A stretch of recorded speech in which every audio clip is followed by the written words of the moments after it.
Great. Call the meeting to order. Ask the secretary to confirm that we have a quorum and call roll. Quorum, Patrick Cadell, Here. Earl Silas. Here. Dan Brumbaugh. Here. Tom Gans. Here. Joel, you're on Zoom. Yeah, he's there. All right. Arthur Kaplan, He's here. he's there. Alana. Here. Alex Ray. Zach Siegel. Here. Outside. Here. Quorum? Yes. All right. First item is our agenda minute. First item on our agenda are a number of minutes. Oh, sorry.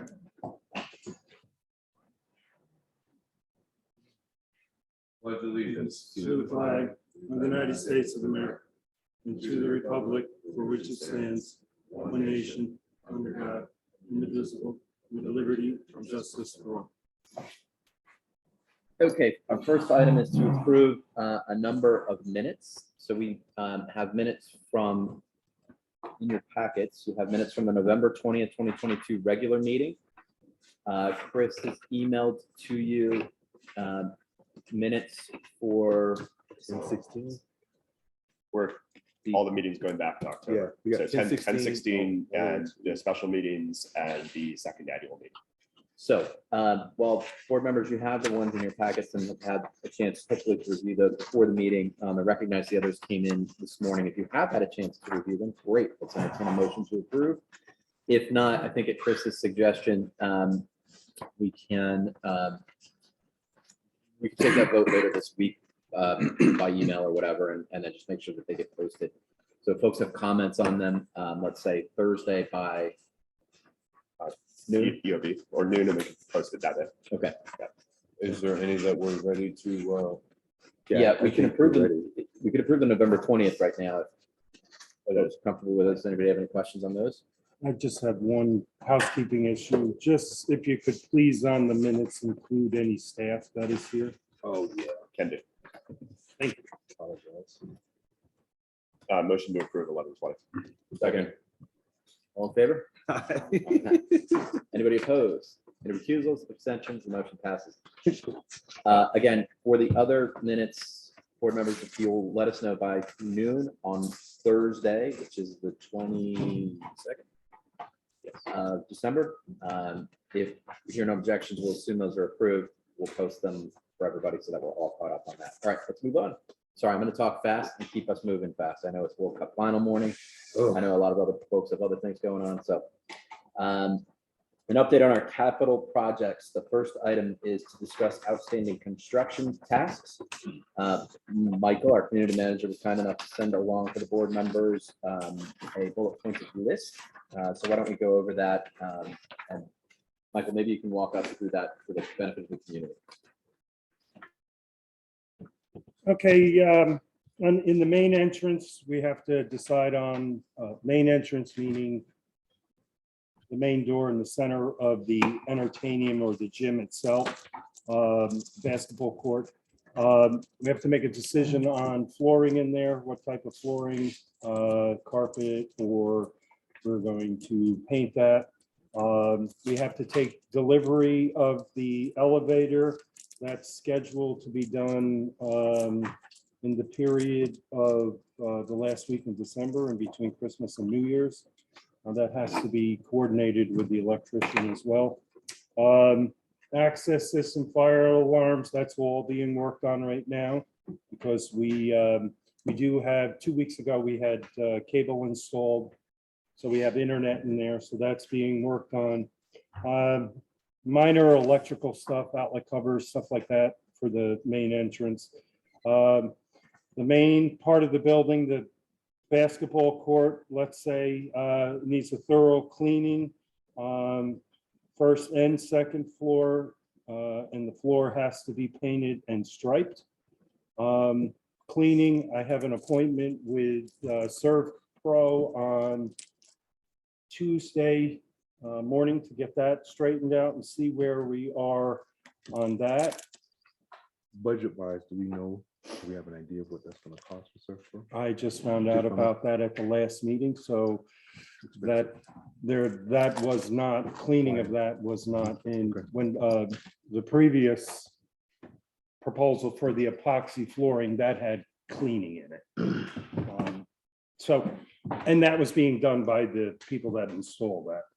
And keep in mind, cleaning the floor ourselves. Yeah, I know. With hand labor, so any savings should be. Yeah, surf pro can get expensive, but we're probably gonna need it. Well, what the problem is you're gonna need some kind of Professional cleaning. cleaning, the floor cleaning machine to put it down, put something down to get that dust, so it doesn't keep, we're not keep chasing it around the That's room. why last week I said that. Dana.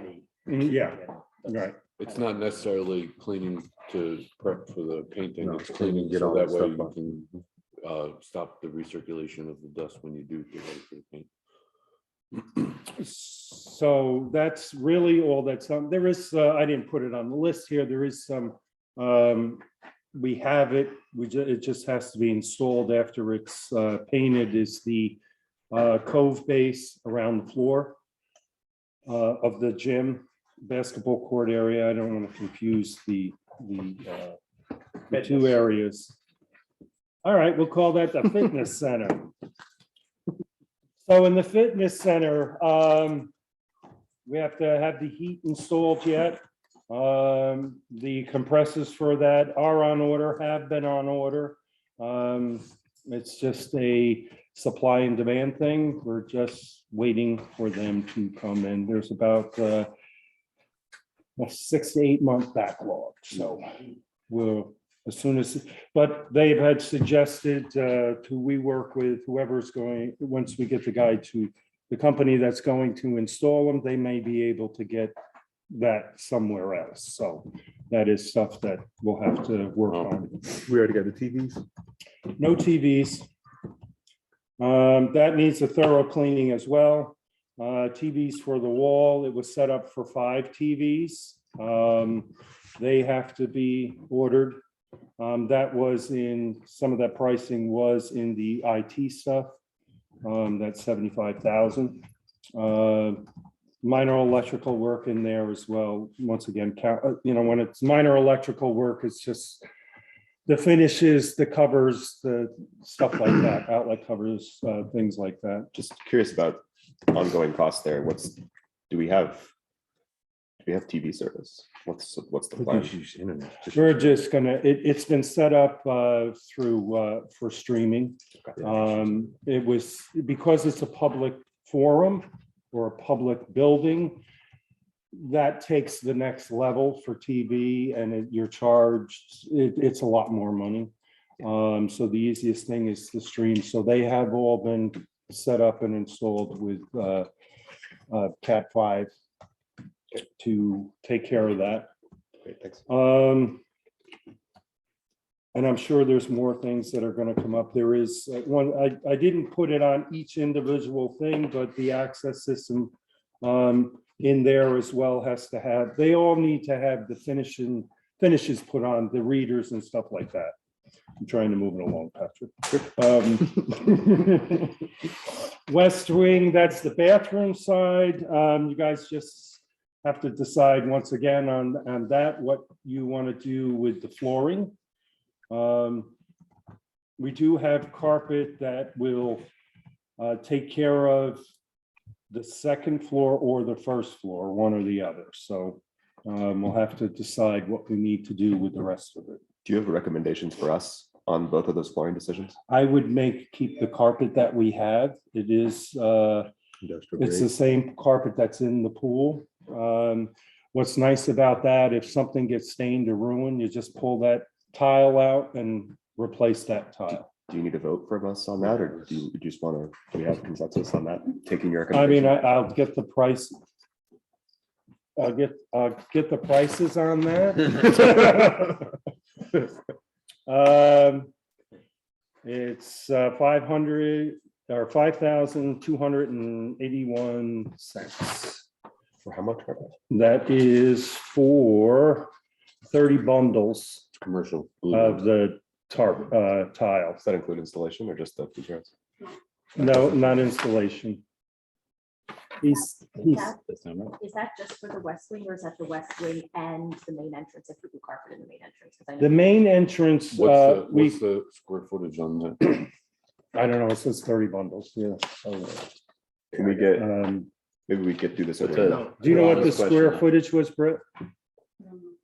I just says bundles. It just says bundles. Yes, Alana. I just wanted to clarify if that was geared towards just the west side or if that accounts for the main entrance where we're making a decision if we're using the carpet there too. That accounts for the west side? So we would need additional if we wanted Right. carpet at The- the main entrance. Right, and that, there should be enough between that with a little bit of overages that it should be able to finish Would the you entrance. recommend carpet in the main entrance with all the foot traffic? It's That commercial. carpet, yes. It's commercial carpeting. I mean, we still have to put, a carpet runner on top of it to help protect it. But then you'd be paying somebody once a month or once every 2 months to come in and clean it. So that was 5,000 just for materials. Around 5,200. Can we maybe see that over? Can you email it back to us this week and we can get eyes on it this week? And then we can help get to the agreement on that. Yeah, we need to We make. a can. decision. Do you know how many, would you know how many more bundles we would need to? 30. No, for the front also, if we want. I believe I have to give Sal a call, but I believe he figured enough to, To cover. with the overage So to that should be figure. everything that's left. Right. Okay. On the second floor, for the vestibule, we do have enough, the same material that was run around the track. Mhm. So I would like to just, since we have the bundles, there's enough there to do that, just use that to put it up there. So just. And I think that's smart anyway, because if you can use that space for yoga and things like that, it can be wiped down. We're in the vestibule, where the elevator is. Yeah, there won't be No, too but I thought you much. said up on the second floor. Yeah. Right, but I switched gears. so. Just to clarify, this money would be coming essentially out of contingency, right? Because we didn't account for it prior to, yes, the carpet. Over and above what the, The contingency for the project. What is that? So what do we? Well, the good thing is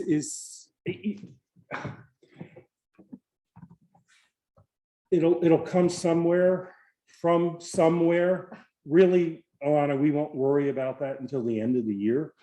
To see where it could be moved to, there could be funding left in the projects line, contribution line, there could be funding left in the assessment. The one good thing about your vote on your special assessment, the last time around, the reserves were restricted. This time around, the reserves aren't restricted, so you have whatever comes in from the transfer and construction, can use that for that as well.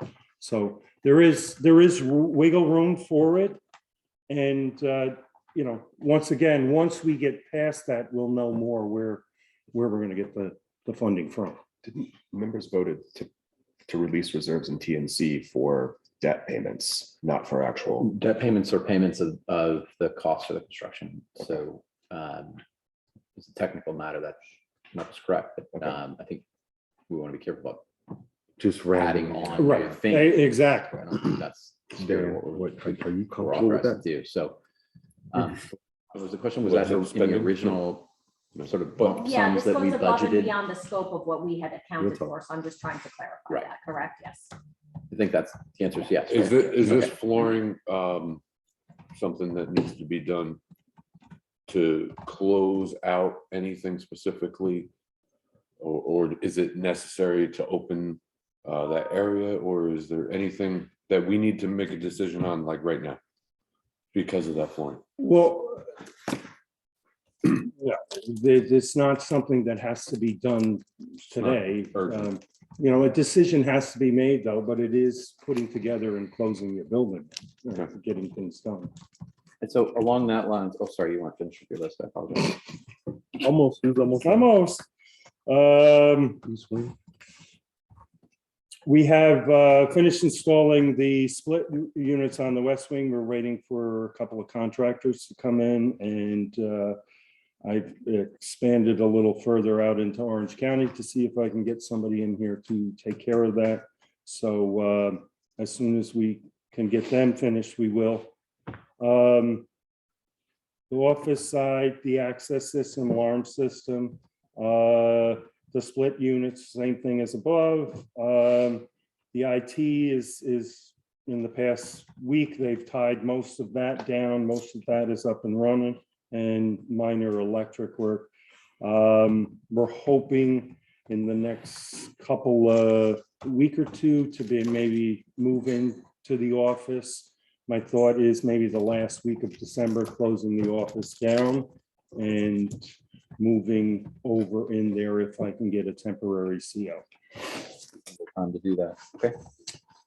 Questions for Michael? Yeah, just one more. So outside of the flooring, the only thing on this list that wasn't in the original scope of what we discussed back in September is the cleaning of the floor, right? That's the only thing that's new relative to like those early discussions. Yes. So, and as I see this, that we just went through this, the only decision that we need to make as a board is what we're doing with the flooring in the main entrance and slash west wing. Right? And are we in consensus that we are going to use the carpet, the 30 bundles of carpet that you were just talking about? Something we need to talk Right. about. Well, no, it's not the carpet, it's the mat upstairs. The mat upstairs, but the carpet downstairs in the west wing. We and don't have the yet. Front end, but Right. do we have a consensus that we're gonna make that purchase and that's how we're gonna complete the floor? I think This that's right. way- And I think Right, we because just this way we can give Michael what he wants to do and let's, Close it moving. out, yeah. I just need. you to any weigh in. objections? I support it, I just need him to I weigh would in be from a budget concerned where the perspective. dollar would be coming Yeah, from. that's what first. we need to hear from. So I'm not committed to that just yet until we figure out where the money's coming from. We need to have a working session to flush it out, because I know he's concerned. If we're talking about $5,000 for the flooring, we pay $10,000 for the install on those other areas already. So you could be throwing in another,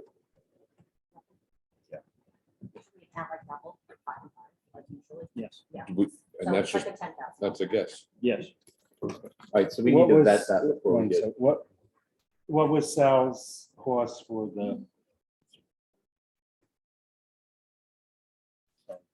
You pay a premium for that commercial carpeting, yes, and you pay extra for the glue down process, but we have, or, we have the glue.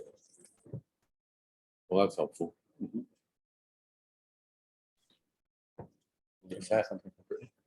She was looking to see what it costs to install the office and just so we could. Let's go kinda on get and it. then we can back this Come one back to that. ready.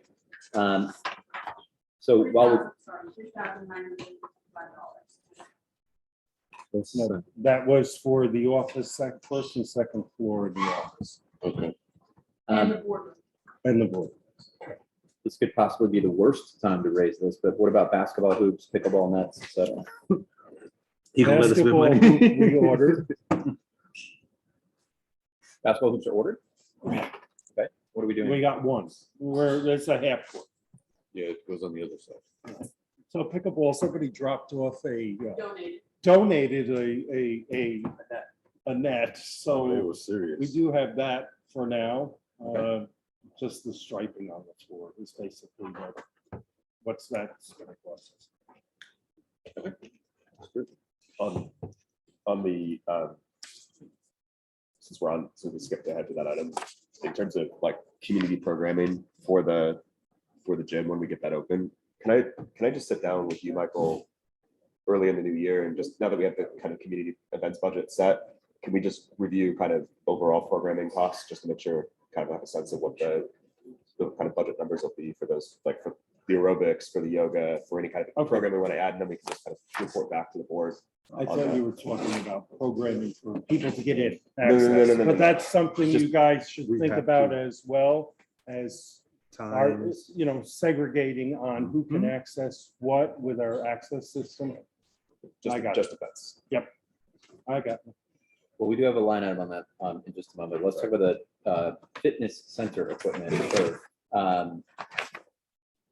don't believe we have a delivery update, but we do have good news. The lease is signed, the equipment is being ordered. We're just waiting on a date for the delivery of that equipment, which is going to be a watershed moment for getting the entertainment open, at least that portion of it. And I was wondering if we can publish, we probably have to piece this together a little bit, but a layout and the equipment list so that folks know what it's going to look like or have some sense of what it's going to look like. Yes. You have to wait till you guys, when you make a decision on if you go forward with the Smith machine, we have to just reconfigure the layout. But after that, I could do some, absolutely, we do release this to folks. I think once you guys make the decision on that, we have to move some machines around to accommodate them. Okay. I printed some more out.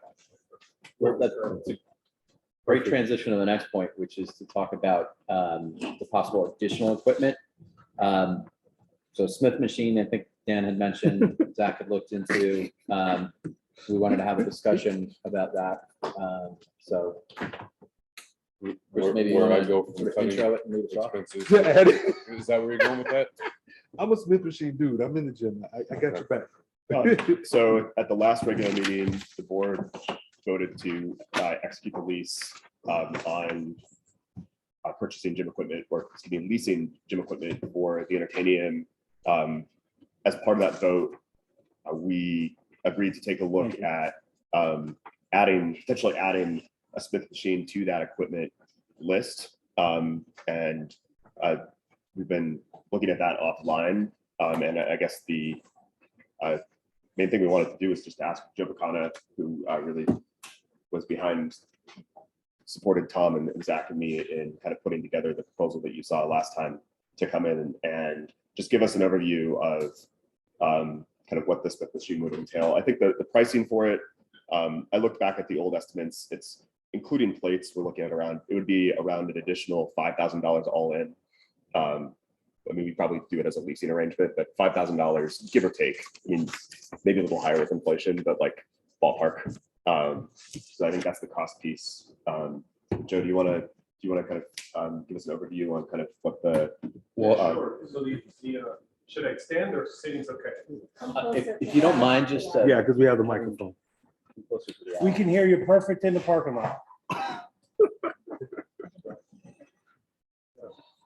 First of all, Jeff, thanks really sincerely for all your hard work This on is this. fabulous. This is gonna upgrade our community like nothing. And just a little bit about myself, I've been coaching folks for 20 years, and some of them are high-end athletes. Some of them won world and national championships. Some of them are age groupers, so they're older people. And I've also coached youth up to 7 years old. Yes, there is. And this is also gonna be the strongest community in Sullivan County. So we're gonna kick the crap out of everybody else in a year's time.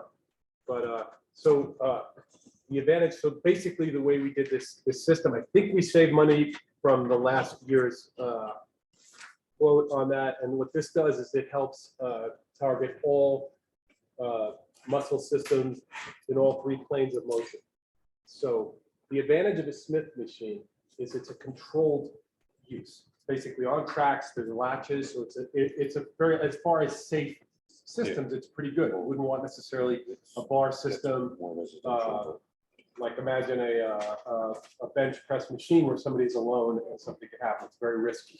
The only risk to these kinds of systems is the plated system itself. So it's not going to be somebody like me or one of these guys who might be used to or familiar with that machine. It's somebody who's an inexperienced user, picks up a plate, drops it. That's where accidents happen in gyms. And because we don't have an attendant, or somebody just spotting or monitoring, that's where the risk is. So all this is a risk decision. The machine's a fabulous machine. Anybody who's experienced user is going to use it on a regular basis. But you guys all have to consider just the risk of having the plates in the gym. It's the putting them on, taking them off. Separately, sometimes people don't do the right thing and don't put the plates back. So if there's a user that has a lighter and they can't lift it, again, we don't have an attendant, so it puts somebody in a weird situation where like, okay, what am I gonna do with this 45-pound plate when I can only lift, let's say, 15 or 10 pounds or whatever? So So, forgive me for interrupting. yeah, Is that what basically what we're looking at?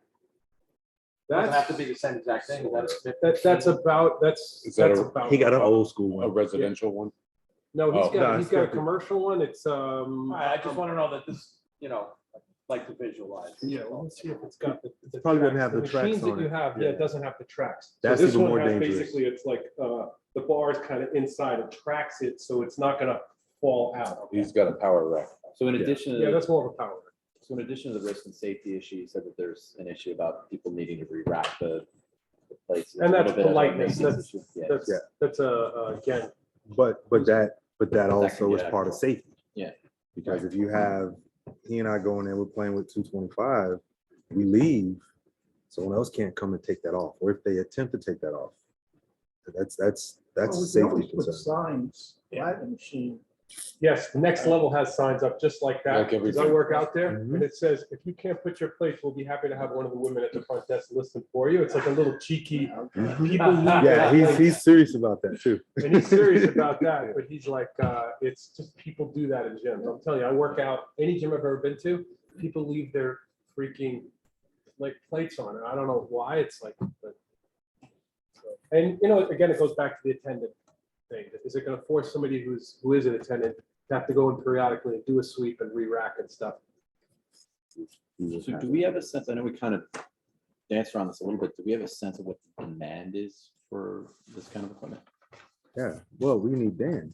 I don't think we could put a sense on that only because we've never had anything Right. like this Yeah. before. So I would be under the opinion that what we're doing is we're opening the fitness center with, entry level stuff, getting the community on board, trying to get everything in there just to get a general workout. And if we decided to, stretch the field down the road and do something else, then that would be fine. Again, it's an expense. The reason why I threw the idea out there is I would probably be more open myself to a power rack and presses in there and all of that stuff. But if we're worried about it from a safety aspect, a Smith machine would be the way to go. But there's also exercises that you can do on a Smith machine that most of these other machines you can't really do. And I don't know if we have anything in there. Is there anything that we can do squats on in this Mm-mm. Yeah, I have a layout? question about that for you. Didn't we have a leg press machine on this quote? That's good. We did. I'm just trying to find it on the, I can look that up. I see it, Yes, leg 11 press. and 12, 11 and 12. I was pressing an extension. So, sorry, go ahead. I see the other thing with this is that Hamstrings, safety wise, anything kettlebells is a safety issue as well. So I mean, I think we need to kind of level set. I'm in the gym regularly, so. Well, I mean, some of that could be resolved with buying rubber bumper plates. If we decided to go with a Smith machine. Dan, I was gonna take you up on your suggestion and suggest that we revisit this in like 6 months when we have the gym open, and then also when we have a better sense of our kind of safety procedures in there and like how that's going, and then I would 3 months, 6 months, I don't care. Yeah, I just don't want us to close the door and say, okay, this is our gym. Right. We've established this and Yeah. there's no plans to upgrade because this is just, this is very entry. It also makes sense. We close the books on what the finances are, what this building cost us. And then, as Michael said, when we're talking about the corporate also, let's see where there's some money.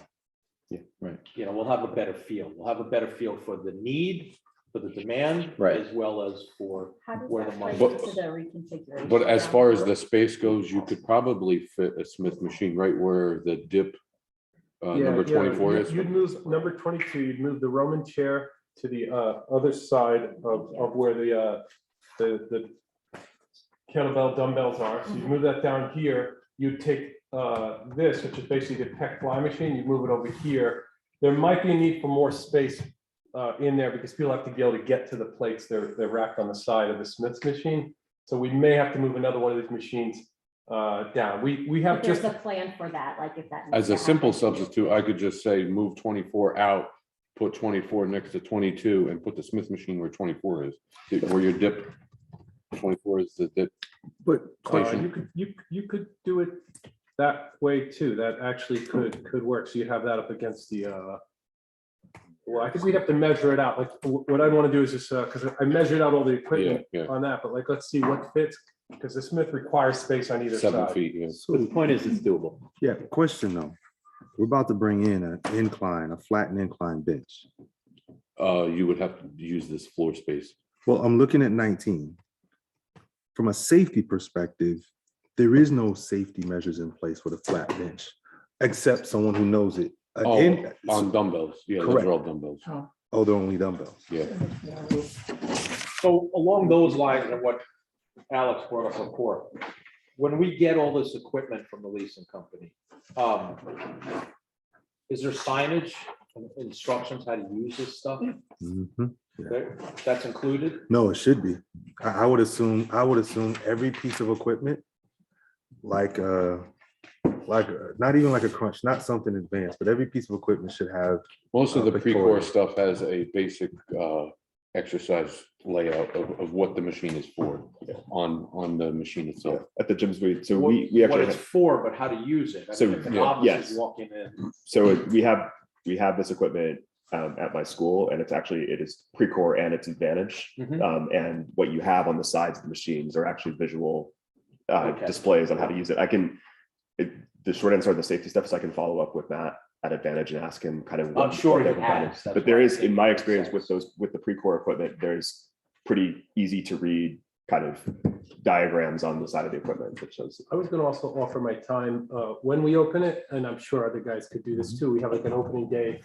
A couple of times where we just like walk through with folks who are interested in the community and just show them how to use it. Familiarize with. You're not the, necessarily gonna That's get awesome. everybody that way, but at least you've It's an awesome shown idea. due Yeah. diligence. We could do that once in the spring and then again in the summer when we've got an influx of. We bring some trainers in down the line if we decided Chinese to. food, though.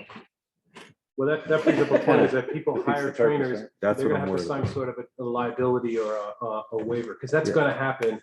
And We need to indemnify us though. We need, because you'll have persons bring in trainers.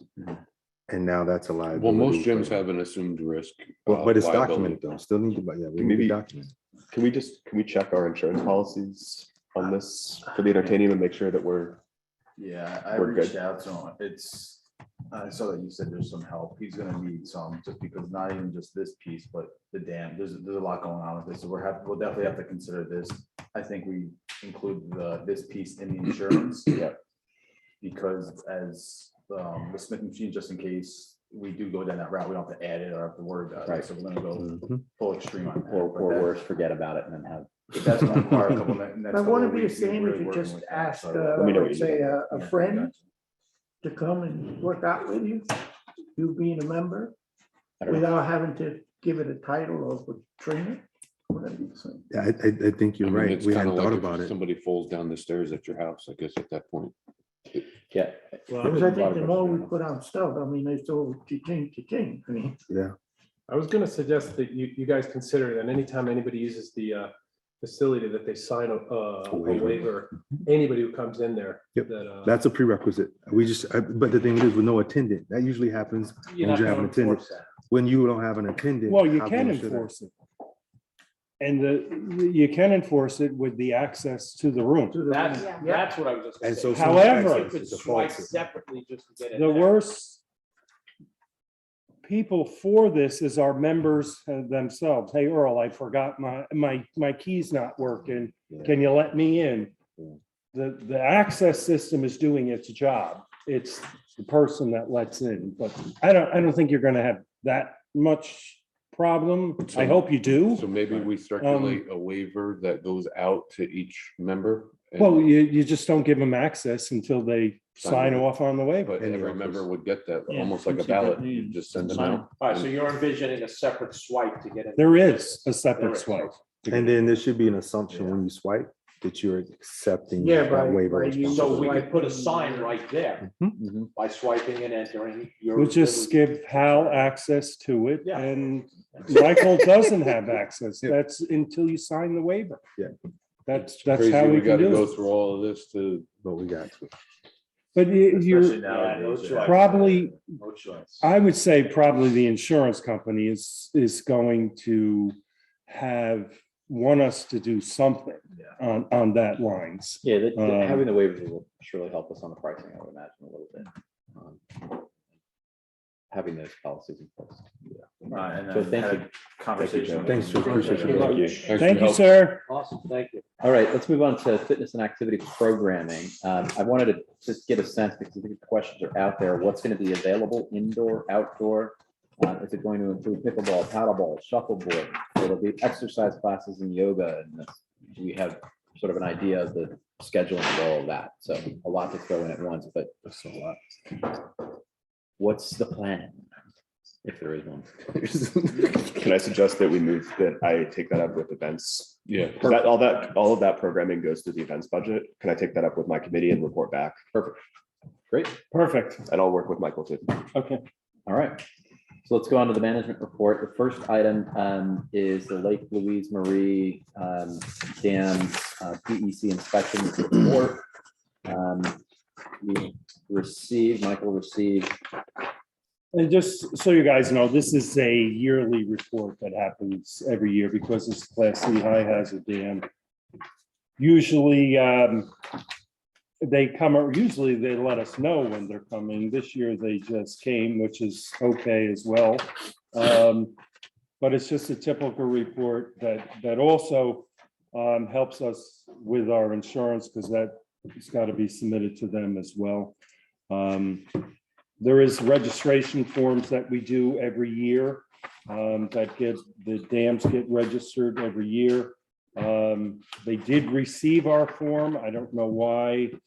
She said it carried over from last year's, so I'm not quite sure what went on with that, and she's not either. On that registration form, we just update our, like this year's would be updated with you're the president now, who the town supervisor is, who's the highway superintendent, who's in case that dam emergency management, in case there was a breach, that the notification is in place. Good. All right, so board members, you'll see this in your board book packet. It's a December 7, 2022 letter from New York State DEC. For the community, there's the highlight of this report, which is really good news for us. It says that the department assigned a condition rating of no deficiencies noted to Lake Louise Marie Dam. The condition rating will be maintained based on the current and previous inspections performed at the dam, along with a review of the file. This condition rating means that no existing or potential dam safety deficiencies were recognized at that time, and that acceptable performance is expected under all applicable loading conditions in accordance with the applicable regulatory criteria, but minor maintenance items may be required. So it's in good shape. That's the good news. Any questions on that? Does it relate? I don't know. I had this at some point in the report. We still don't have an update on that gate by the dam. No, we're waiting on the vendor to come in and fix that. However, they did not note that. What's this on the next page, like visual observations? There's a note about blocked access gates on the spillway crest. That is on for over on Herschel's side, Okay. because he keeps his side locked because he doesn't want anybody walking through. But that is being addressed with the Is that vendor. legal? Huh? Is that legal? Can he legally do that? He owns that. Yeah. But that's part of the dam. Well, he owns that part of it. He owns part of the dam? He owns all that dam up to the lake. He's Yes. part of also Mhm. contributing to what's wrong with the dam? No, no. We've already been down this fight before, years ago when we had to fix it. I don't think we need to go there again. Any other maintenance items? No, just that we're looking to get together and get things going in the office, new office. Just be mindful, it is winter time. And, that the facilities are kept to the best of our ability during the storms. So just be mindful when residents are coming into the, fitness, the pool area, that, the driveway may be slippery, but for the most part, everything is good. Was a 15-hour storm for us, so that's not a bad thing. So it's only 15 hours worth of overtime. Settled on a maintenance contract for the buildings? What kind of maintenance contract? Wait, No, we haven't got, I don't know if we're gonna be able to get to that. We have to really see what's gonna happen with it. And we may be able to just do once a month, once every other month with a thorough cleaning. I don't think the one we're using right now is going to work out the way we thought it would. So we're gonna see what happens and how. I only brought it up because I think 2 meetings ago, we had discussed that, looked at a possible contract. I'd rather not discuss that right now.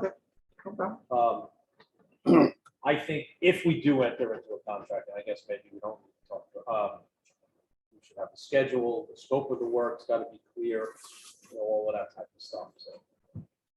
Just the normal stuff. Rich Brown mentioned something that, I don't know if we ever looked at New Hope.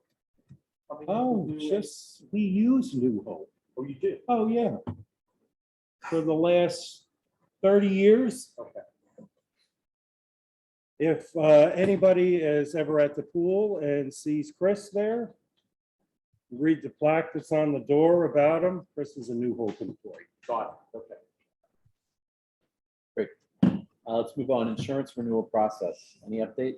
No update. So he's struggling because of the dams.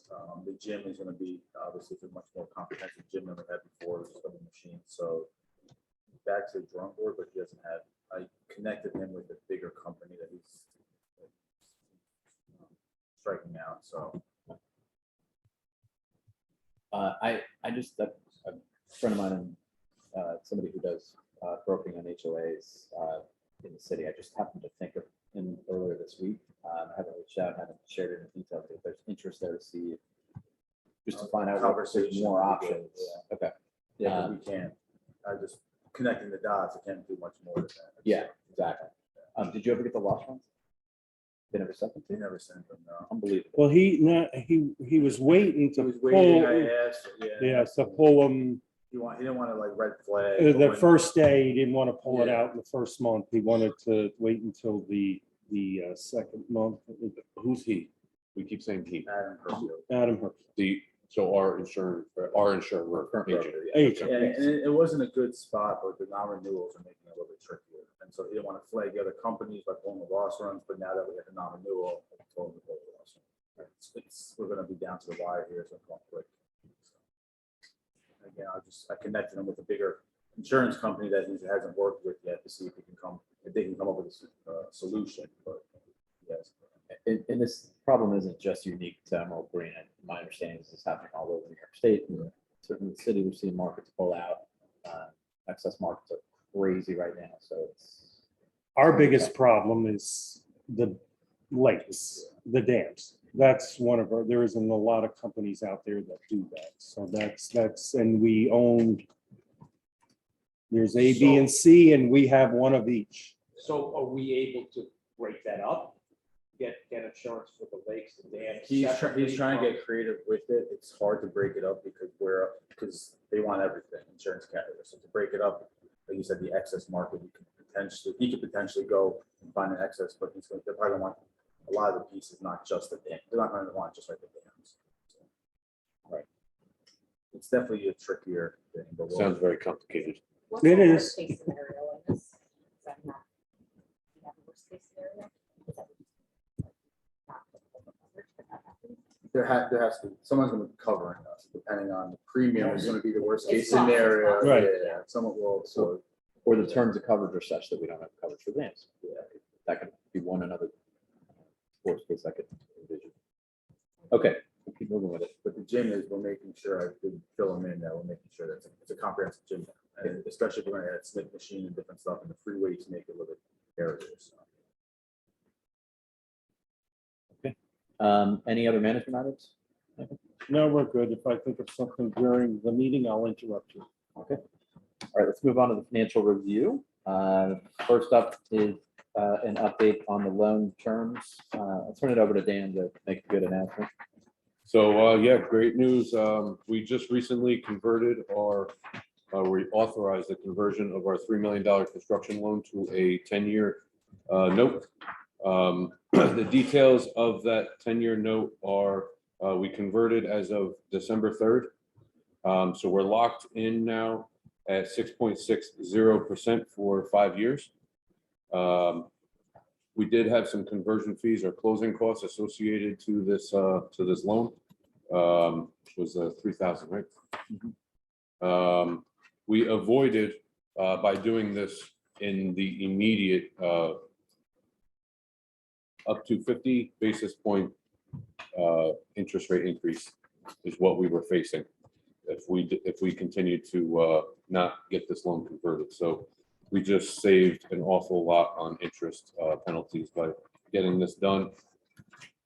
And our first payment will start on January 3rd, and it will roll for 10 years.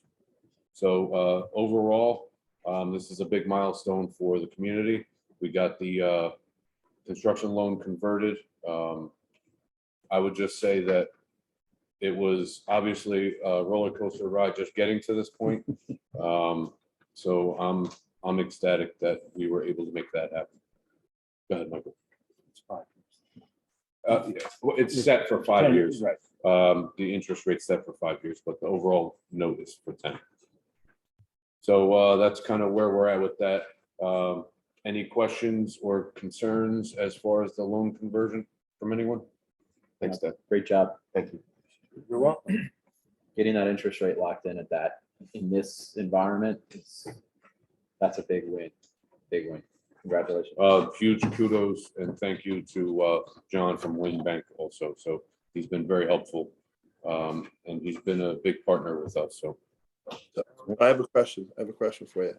So it's wonderful we converted the loan, but I believe in your cash flow model, I think you had this happen in March that we were going to do this. So what's going to happen with the extra 2 months worth of interest? no, the current cash flow has it paying January. Perfect. Thank you. All right. Any other questions? Quick update on the 2023 operating budget vote. Hopefully everybody has seen the announcement that the operating budget as we proposed it with about a 3.6% increase in dues has passed, overwhelmingly passed. So we're rolling that out now. We do need to formally adopt a mechanism for a payment plan. Brittany has provided us the form that was used in years prior. It would be my recommendation that we go with that. Dues, bills, I believe have been mailed. No, they will. They will be mailed. Tuesday, they'll They be in the mail. will be mailed this week. The amounts are billed and therefore technically due as January 1st, but there's 30-day payment period in there. So really, as long as they're paid by 31st of January, everyone's on time. So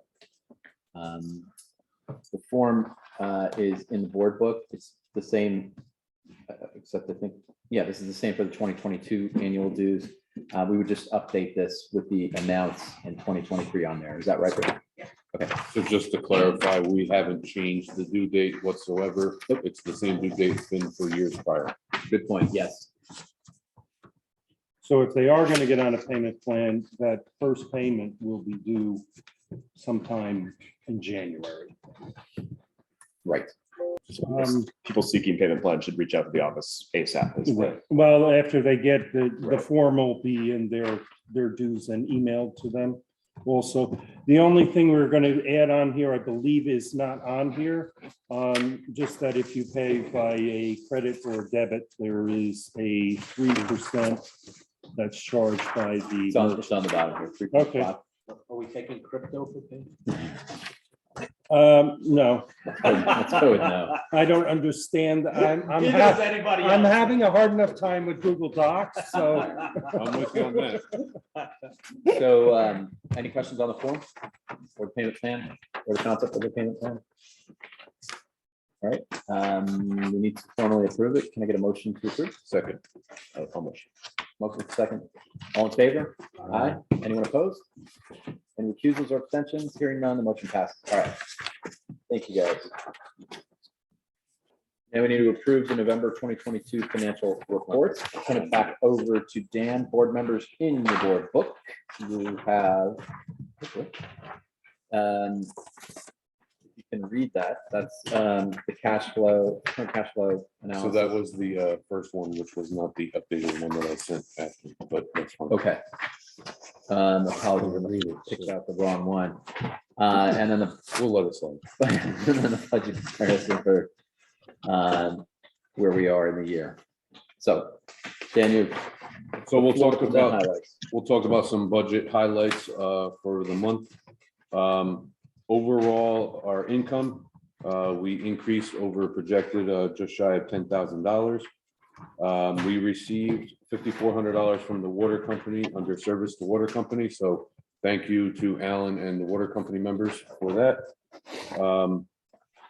Dues came in slightly higher than expected. We had additional late fees income. Payroll administration was slightly higher than last month, slightly higher than goal last month.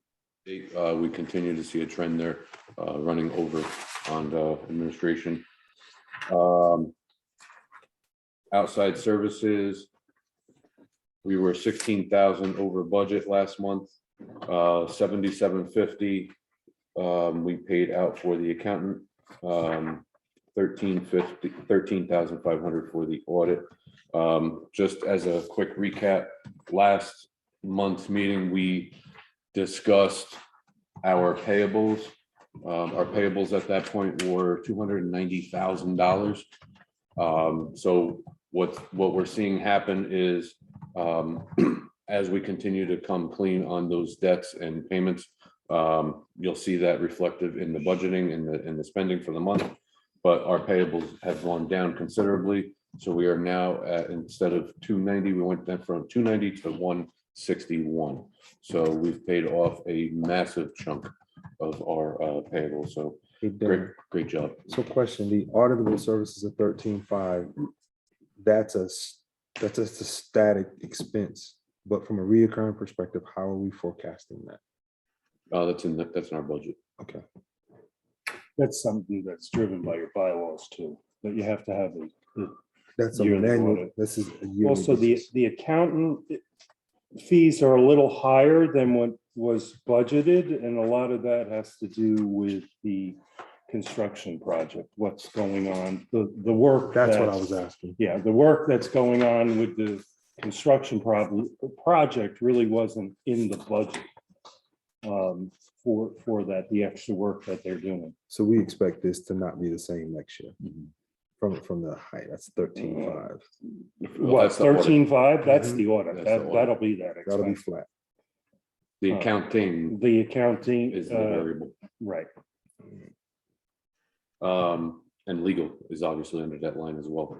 And debt services, did we change anything on debt services with the, Yeah, we pulled when we voted on this, we pulled the current gym equipment lease for the existing equipment, the equipment we have in the pool house. I think we agreed to pull that out of So the the- debt services budget line and put it in the assessment budget. so So I you'll think see the that remaining, change. there's a remaining debt services budget line for the defibrillators. Defibrillator, there's, well, that's, yes, defibrillator. Is there anything else in that? No. The lease on the office equipment, that's in office equipment and Got it. expenses. Thank you. And also on the legal, just on some of the legal stuff, that's not our normal legal either. A lot of that grouped in there, and we could, well, we're at the end of the year anyway, and that'll get all broken out. That has to do with what's been going on with the few of the lawsuits that have been going on, that foreclosures, those monies are all in legal. So that's not, for coming to meetings or doing things like that. A lot of that is from the foreclosures, the collections process. And maybe we should have that, in the future broken out further so you guys see that as well. So it's kind of separate. I like that idea. Still dealing with a dilemma there with the electric on the pool side. $8,360 was the total last month paid, $8,027 over budgeting. Go ahead, Michael. How? Here's how. Okay. The pool, we had the new pool put in, the fences were put in. They can't get to the the electric meter. So it wasn't read. The first one for 3,000 was for July of last year through there was, and I spoke to Kirsten about that. Some of that's got to be backed off because some of it was last year's. So that's going to be adjusted, but Well, I don't see how you can put it till last year if it's closed.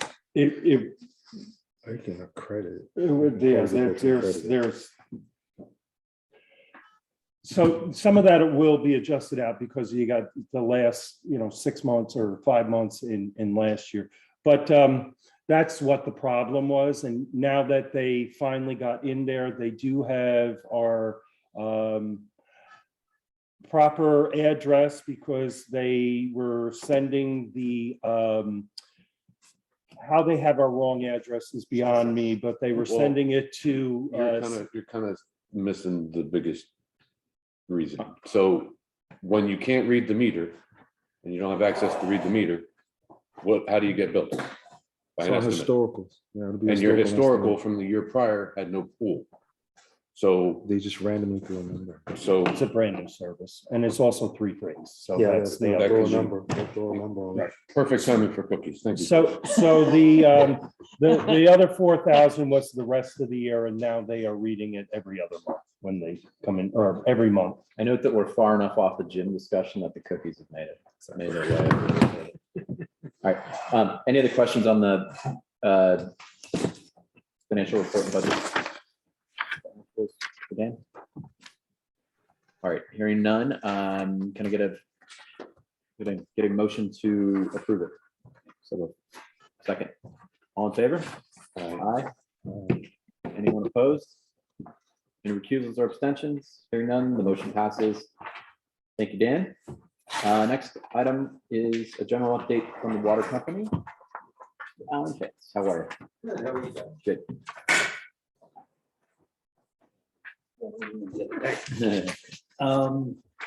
Really not a lot to update since we met last. We do have hope that Wednesday we might be closing on the property. Hopefully. One thing that's going on with that's kind of an effect of that, we've been paying interest, $1,900 a month towards that credit line, which the money for the sale is going to pay off. So this thing should have closed 6-8 months ago. So do the math. Heads up. So Dan, you asked me during the week, what, our payments, that kind of fit into that a little bit. As well as the Princeton Hydro thing. I'm gonna meet with Bob and try and come up with a realistic number so that you guys can figure in your accounting what's gonna be coming your way or. So what Alan's talking about is we had a discussion with Alan on the dividends. If you've noticed on your statement, the dividends are not on the cash flow. So we're trying to get a specific number, just like when we were discussing budget.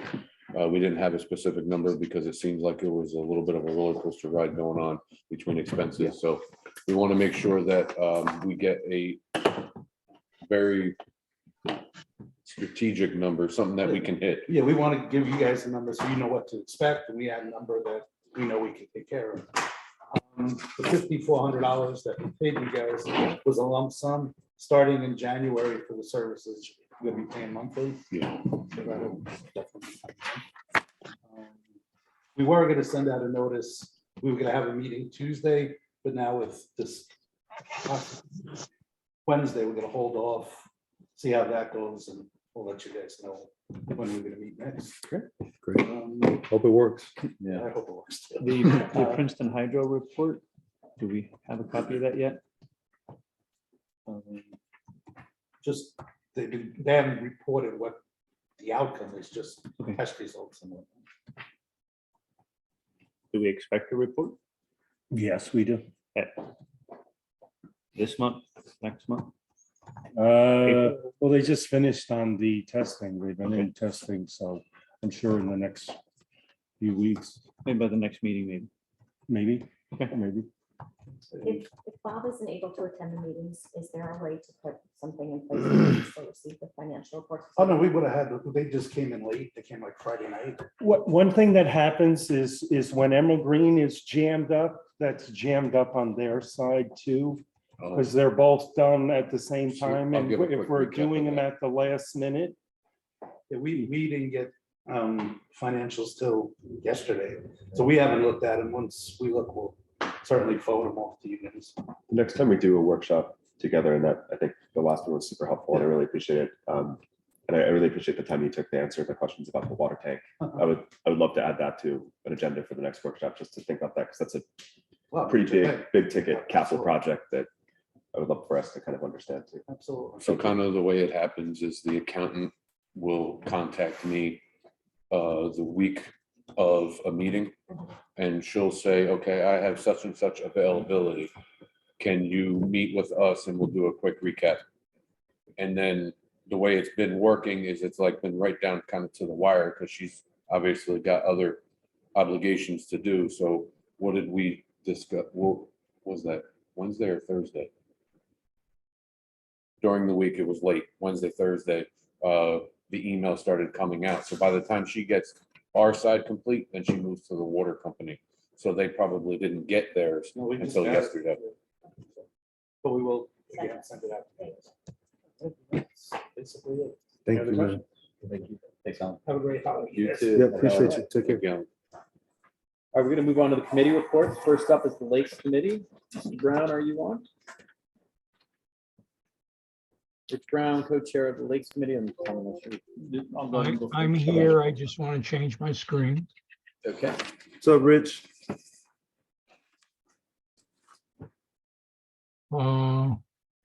Just making an adjustment. I want to exit full view so I can get my report.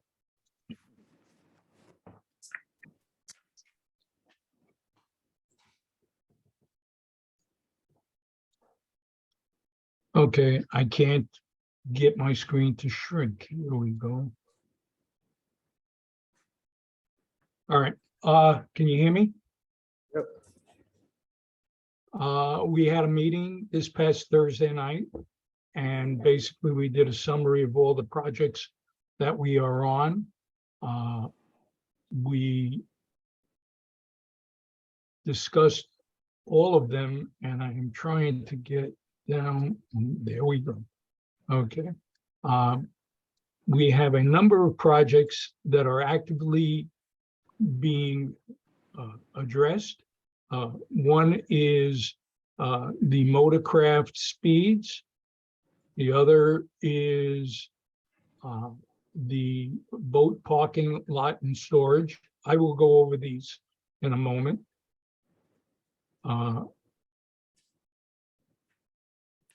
About avoiding cross-contamination from other lakes into our lakes, which is called hitchhiking. We have a limnology program that we're working on, Doxon Electric, fishing regulations, fish stocking, pollutants, and dam management, which I will go to first because the dam management reflects on the fact that the dam is inspected and Tom is involved on the dam management side. But we did discover that the New York State DEC has a grants program. Through our Lakes Committee, we got a volunteer from Long Island who is a retired grant writer who looked at the options, and this has now been turned over to Patrick and Michael to review and see if we fit in the category of getting money for dam repairs. This obviously would be helpful if we save the community, I guess maybe $50,000 by getting a dam financing situation. Anybody have any questions about that? Okay, here's where we stand with regard to our docks. We have had 2 approximation bids for 10 slips. One was for 12. Both of them come in lots of thousands of dollars below the existing bids that came in last year. They are in the neighborhood of $60,000 for comparable docks. And the conclusion was that we needed to be involved with long-term planning on this. And we met up with Hal's long-term planning committee and discussed it. At that point, we decided that this is not a reality for this year. What we need to do with regard to dock space is to identify really what the community needs are and where to locate them when we finally do know the needs. We're going to suggest, after we have it ironed out, a buoy system that can locate additional dock space that would be needed. But the come as you first person in to register at May kind of leaves the community and the people up in the air because they don't know whether to buy a boat or not. We have new people moving in. And if they don't know whether to get a boat and they do buy a boat, where do they put it? We have a couple of people in that position. We had visitors too, since the Lakes Committee is published for the whole community.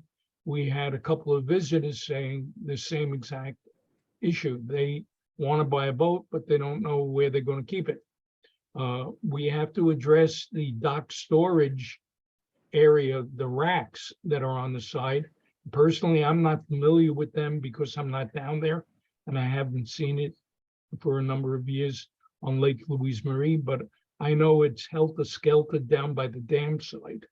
And things are also stacked off the rack. We've got to put some water to that, and we will make recommendations as we move along.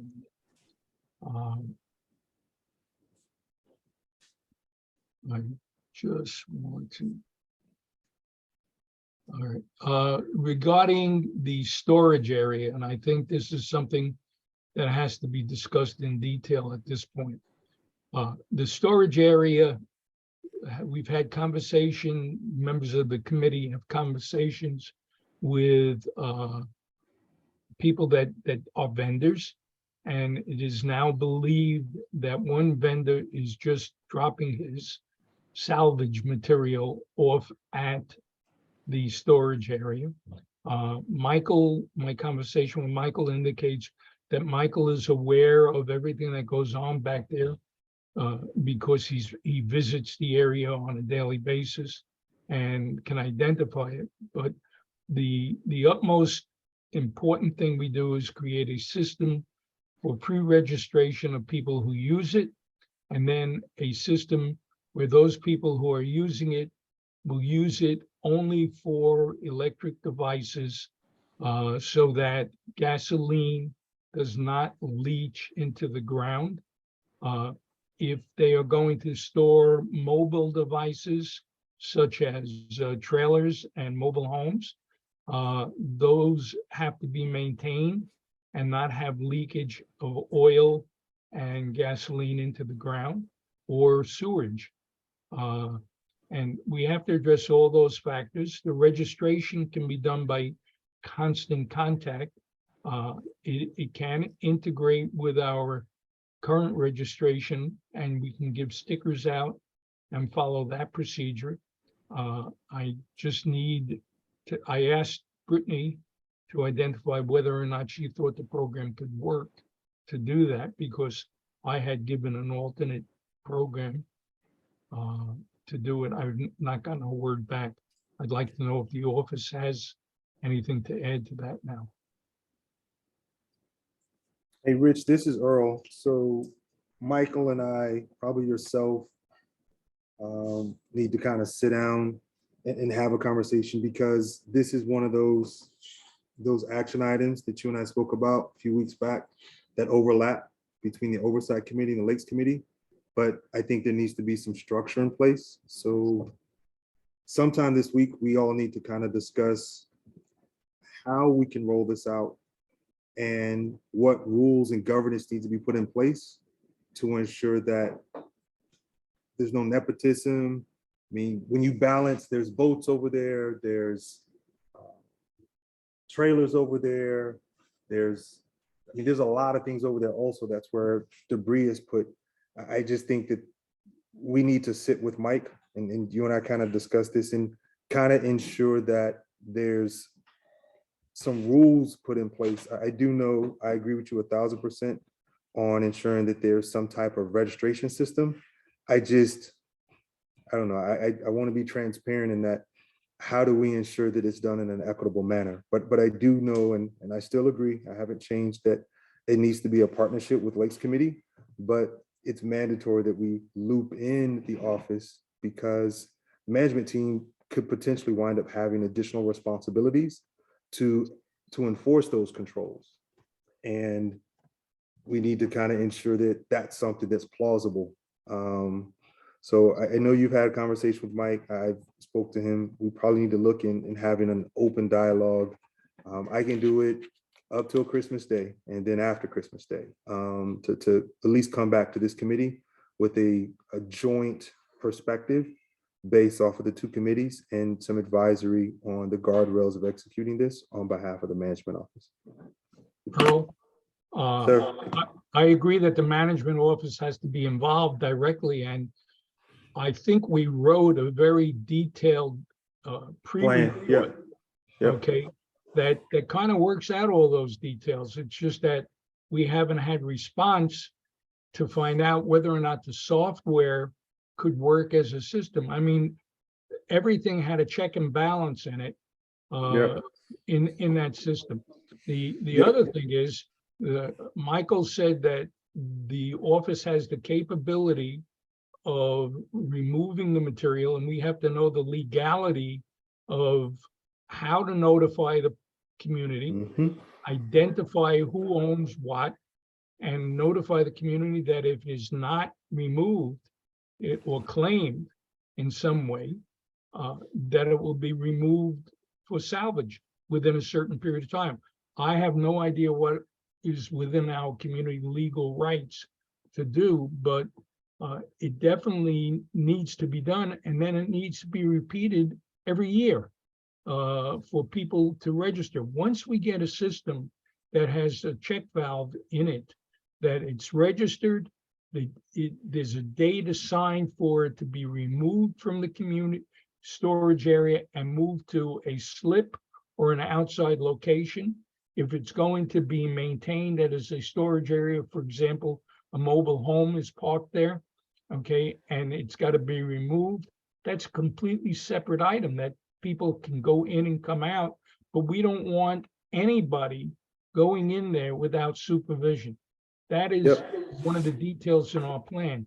The other thing, Rich, is anything that has any financial implications, I have to lean on Dan for guidance, because something as simple as removing boats, if they don't adhere or whatever's over there in the storage area that's going to come as a financial encumbrance for the board, I have to communicate and engage him and give him some type of tentative number, because again, it's a financial cost that Emerald Green has to have. So the plan that you put in place, I told you before, I'm I think you're 1,000% making behind it it. more complicated than it is because the costs are very minimal, according to Michael.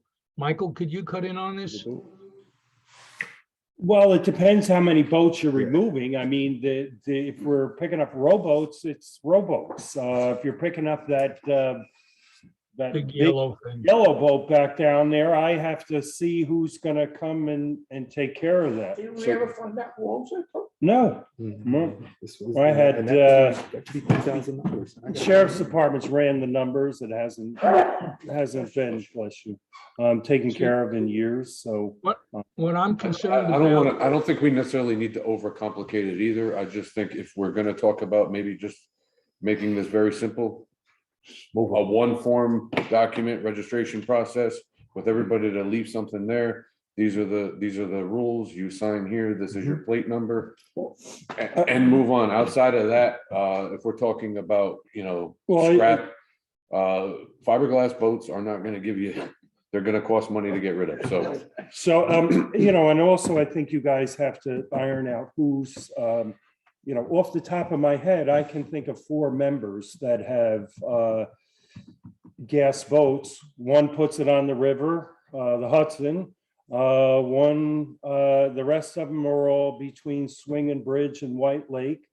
To limit those people from not being able to, what makes them I don't think that's any fair to tell- difference, then, you have to, It's not. you it's always not- have to try to be opening it up to everybody, Well, so. let's be clear here.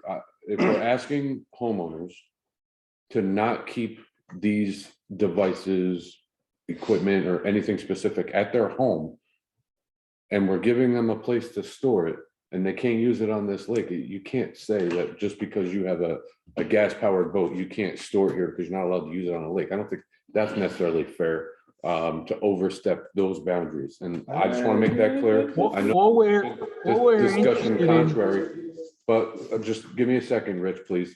If we're gonna ask people to say, you know what, you're not allowed to use this boat here, but we're not gonna allow you to store it here either because of that, I think that's a little overstep.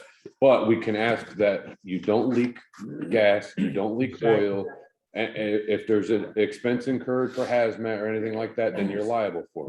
Most of them are, they're all winterized anyway. I'm You're with not you- putting I'm it, with you on that. you're Dan. not putting If it we're with gonna gas in allow it. an RV, Which is a gas. gas-powered vehicle, no reason not to allow. There isn't a gas-powered RV Yeah, back there. let's not overcomplicate this. But we and make this- would, Yeah, So would I- though, I- right? the only thing becomes if I someone don't think has- anybody's gonna be doing that. So, Earl so, and then Chris. yes, so Rich has a point. My issue is if someone has 4 boats, 1 that's a gas, and 3 that are electrical, and then someone has 1, but this person has those 4 spaces over there, where's the equity in that? There's growing pains with this. That's my only concern. I think Well, we should be charging a fee. even with the fee, it becomes, so now I have to stand in line because someone got there and there's 4 boats and I only have my 1. I think that's active and I think it's healthy debate. I agree. We shouldn't penalize anyone. I just know that at some point we got to have this discussion because it is going to be growing pains. I don't see it not. And I don't know how we manage those growing pains. Rich? if you consider that a boat is not used on our lakes, okay, and a resident owns that boat, that resident would have to spend money to store their particular boat somewhere else under normal circumstances if we didn't have that storage area. That resident should not also be entitled to having a second storage area if other people are in line to get it. So we have to set that system up. It's kind of addressed in our dock slip plan for the following year. Probably docks won't be analyzed and the results won't be there until the 2024. But it's kind of the same thing with the dock slips. You're not telling people that they can't buy a boat because they don't have a dock slip. You're just saying you need to have. a launch place your to put it. boat and remove it. You don't have access to the dock because we only have limited docks. All right, let's let Chris go, and then I want to close this up. 'cause I I was just think gonna we see where this suggest that is we going. let committee work be committee work. Yeah. The board should be looking at finished proposals. This is turning into a workshop that properly belongs at the committee level. We're in 20 Gotcha. minutes of one budget item or one agenda item at this. Yeah, point. and that's exactly what I was going to say. We're going to direct the two committees to work together to try to get this resolved, and then bring it back to the board when we got some proposal or at least some decision points for the board to make. Rich, anything else on lakes? The electric, we have an attorney who is an environmental attorney in the community and on our team. He's going to reword the electric information, and it probably should be put on the agenda for it to go into the bylaws, because I believe the bylaws state no gasoline engine. So you have to refer now to amend that to some kind of electric. Whether we do, yeah, whether we do or we don't, refer to the bylaws committee, we'll make that determination. Right. Okay. The other things are being worked on, and we can address them later. Okay, Tom, do you have anything additional? I'll wait till next time. Okay, I'll work with you. I will add one more thing. Okay. We have identified that into Lake Louise Marie alone, there are 55 culverts. I've spoken to Stephen Monteverde, I believe that's his name, who's the hydrology fella, may have met Mike at the dam, from the DEC in New Paltz. And he acknowledges that we have water draining from sides of the road and the little sewers that you see on the side of the road into the lake. And this is going to complicate the pollution situation into Lake Louise Marie. The state has no solution. The federal government has no solution. This is all stormwater drainage. And because the old systems were designed to drain into lakes, okay, we have to identify them at least, so that sometime in the future, we'll have a map if there is a solution created. That's all. Well, there's a few different ones. There's gutters that have come in from certain homes as well as storm sewers. So there's more than just storm sewers and stuff. And there's some mystery pipes that we don't know Storm about. so- drains. Storm drains, yes. Not storm sewers. That makes Right, it yeah. seem a Sorry. little different. That's New York City, sorry. That has that. So we need to identify the differences of which ones are which, or mystery ones on those. And there's some ways that we can work around some of that depending on structurally where they're at, to provide some version of filtration with plants. I would and stuff imagine the and bringing pipes DEC would back. have already approved most of those if they're there, right? No, No, some of these have been in long Parts of time. 17 drain into Lake Louise Marie. We're going back Way 70 back. years, So this is. it's a way down long-range the project. road. Yeah. Right, There's Yes. another Pandora box. Right. Yes, with the grass eating carp and other thanks, stuff. Rich, thanks, Tom. I'm gonna keep us moving along, and for the rest of the committee reports, if we can do it rather quickly, and I'll set the example. So for the bylaws committee, we met, and that's not a diss of anybody else.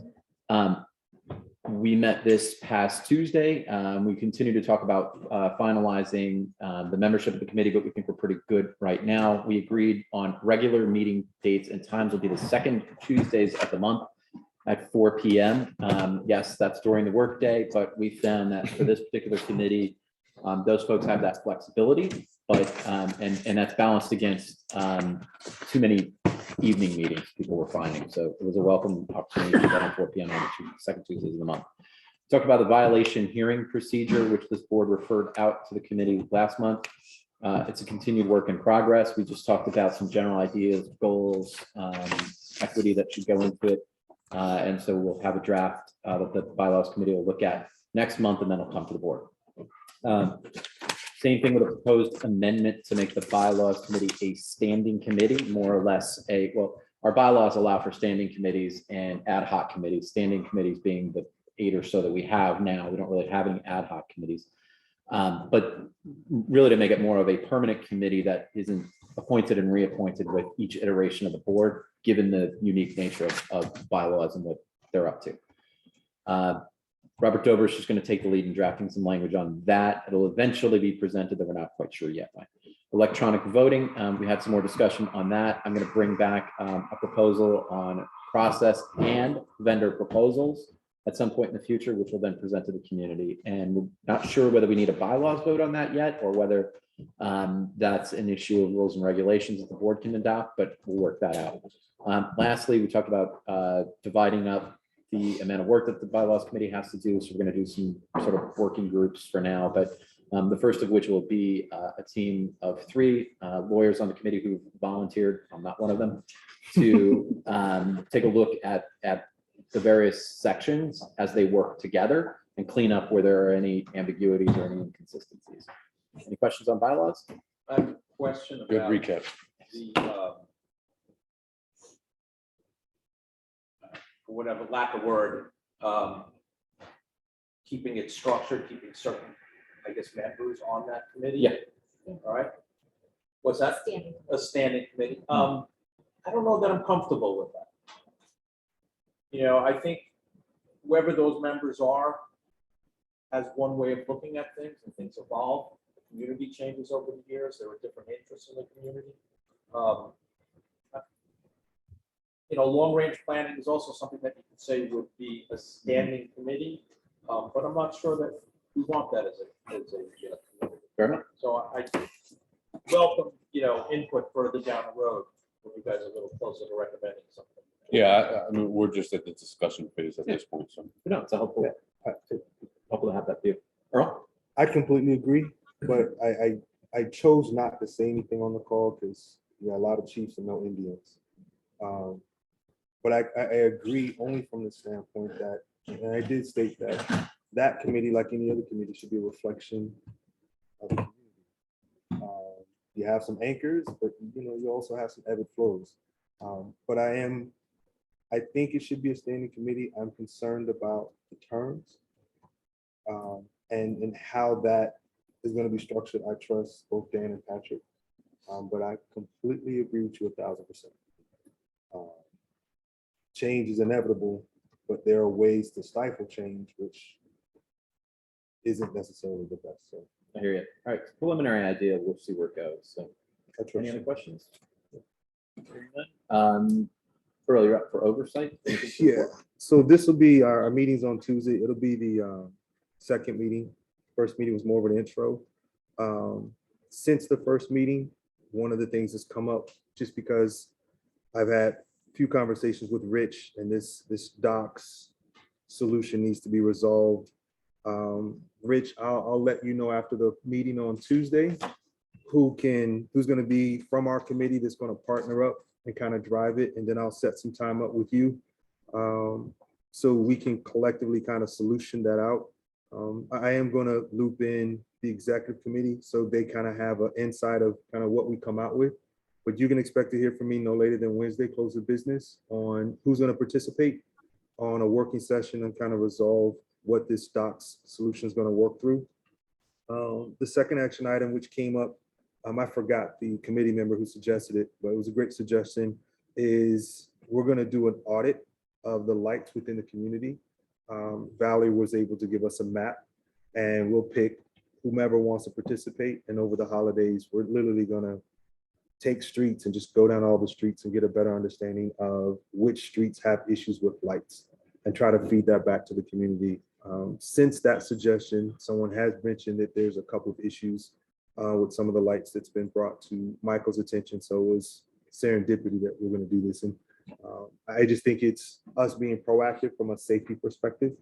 And then one of the other items that came out is we have a couple of new community members who was looking for a list of vendors, who to contact to mow grass, who to contact if we had a plumber. And so I know Alana and I mentioned that that would be a great idea. And so I just want to find out who wants to drive that. If not, between Alana and I, we can kind of start putting that. What time on Tuesday? 7 Again. o'clock. Sorry. Yeah. Yes, sir. Yes, sir. Yes, sir. Yes, sir. Yes, sir. And it's funny you mentioned the welcome committee. One of the things that was brought up is that we would partner with the welcoming committee to make sure that some type of package. One of the young ladies who had just moved, she didn't know who to call. And then you went to the website, there was no references. I think it was a great call out. And then I know Alana was able to reach out to Chet, and also with that welcoming package, identify what are the most common violations that people need to be sensitive to. And I know because I violated a couple of them. Several. Nothing says Not to welcome. throw that under the bus. Until Chet called. But what she brought up was, it was a watershed moment. Like, we can do better on making people who move to the community feel more welcome, on just kind of giving them a cheat sheet of how to become more acclimated into the community. So that needs to be a handshake with Chris and his team. And so we'll formalize that on Tuesday, on how we can, one, build that, craft it, but it also needs to be visible on the website. So before we go full bore newsletter, stuff like that, we could be leaving something on the table if we do start making references for contractors. Like, So it came up. So That's why we Yeah. don't, we haven't. we don't, so first of all, we already have, a kind of welcome guide in draft. Perfect, So we can work on perfect. that. And I think that issue came up, and we also, as a welcoming committee, were mentioned the thing that shall not be named at board meetings. Encourage people to go to the informal Facebook group to ask those kinds of questions. We for that very reason, we don't want the association to be in a position of endorsing. no, Yeah. but we could also, I- we could leverage it. So one of the things that I was thinking about, and I don't want to just get carried off on a tangent, but if we're gonna adopt possibly a newsletter as part of the welcoming committee, you hand everybody a newsletter, hey, if you need X, Y, Z, these are the people. But we could also collect revenue streams off of those from, say, Pat's contracting for doing decks and Alex for doing plowing So correct me if I'm wrong. on a Alana. monthly basis. It came up, but then there's nepotism and how the board could be viewed as preferring one vendor over another vendor. as a result. You're paying per, Oh, from an advertising So- perspective. Exactly. you, We used to have a We didn't newsletter talk about before that came out and everybody advertised. I did I'm fine with I that. did the math on it when we were doing So the it's up to you. campaign. You I'm want fine the with extra that. I'm business? fine with that. So let's We plan didn't, on we, it. yeah, we can If you collaborate. don't, We didn't think. somebody I'm else just, it wasn't better. I'm just saying from a perspective, I don't want to throw out the door, but I also want to make sure if we're gonna do it, we leave the I'll bring option it by to you make then. some I'll money bring it by on you. that. We didn't, the biggest thing was endorsing someone that has faulty work, and then how are we liable? Are we gonna be liable? We're no, not. they're only We're not. saying, hey, this guy's here, this guy's here, that guy's there. Okay. It's power You reference. always, I don't care how good you are, you. In the always old have days, it. we used to just send them a copy of the phone book. We can. Okay, all right, So, that's it. I That's don't want to okay. get distracted from the, but go ahead. Done. That's it. Did I miss anything, Alana? Point made. You kinda quiet. All right, that's the oversight committee. Thank you very much. Hal, long range plan. All right, long range planning, we held our first committee meeting last Thursday. Yay. It was attended by Rich from Lakes, because there was some overlap there. We discussed, first of all, any community members, any board members who have signed up for this committee, we'd like you to get involved. We sent out an email about when the meeting was. I think we had 2 people respond that they couldn't make it. Nobody else who was on that list even responded. So certainly love to get people involved. If you're on that list already, you're not interested, just let me know. And hopefully we can get other people who are interested. We discussed the progress at the Entertainium. We discussed goals, things that we'd like to see accomplished in the community in the near or long-term future. And those are, this is why we included Rich, new docks, most likely for the benefit of pontoon boats, a pole barn for an ice rink, grills, and maybe a picnic area down here on Davies Lake, and some things for the golf course. So things that we'd like to tackle. I mean, all look pretty long-term planning. Nothing's going to get done this year, but we'll try to come up with plans, get some costs, and figure out then how to finance if there is interest. Al, question. Yeah. offline, can we have a conversation of how we could, and just ideate on how we could utilize the golf course,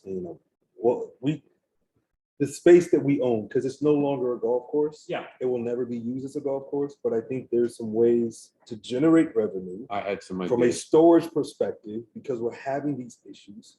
I think however we can lean in, I think there's some major opportunities for us. Yeah. Love to get together. Yeah, sure. Again, it was just, the only thing that I think we might want to consider doing in the near future on that old golf course, and this goes back to a lot of the things that Alex has brought to the tape, maybe putting up a couple of hunting cameras, to Yeah. see who's out there with motor vehicles who Yep. should not be out there. Yeah. All right, I think that's probably something that's not very expensive, but Yep. will help with our security. Is there a discussion about how, since you only had 2 people show up to the meeting and you're talking about like long-term views of the association, whatever creates the vacuum for people not attending to these meetings, is there about how to engage the community about whether those 4 items that you're going to go on a fact-finding mission are relevant to the community at large? Yes, So that's going to be a piece of the, absolutely. okay.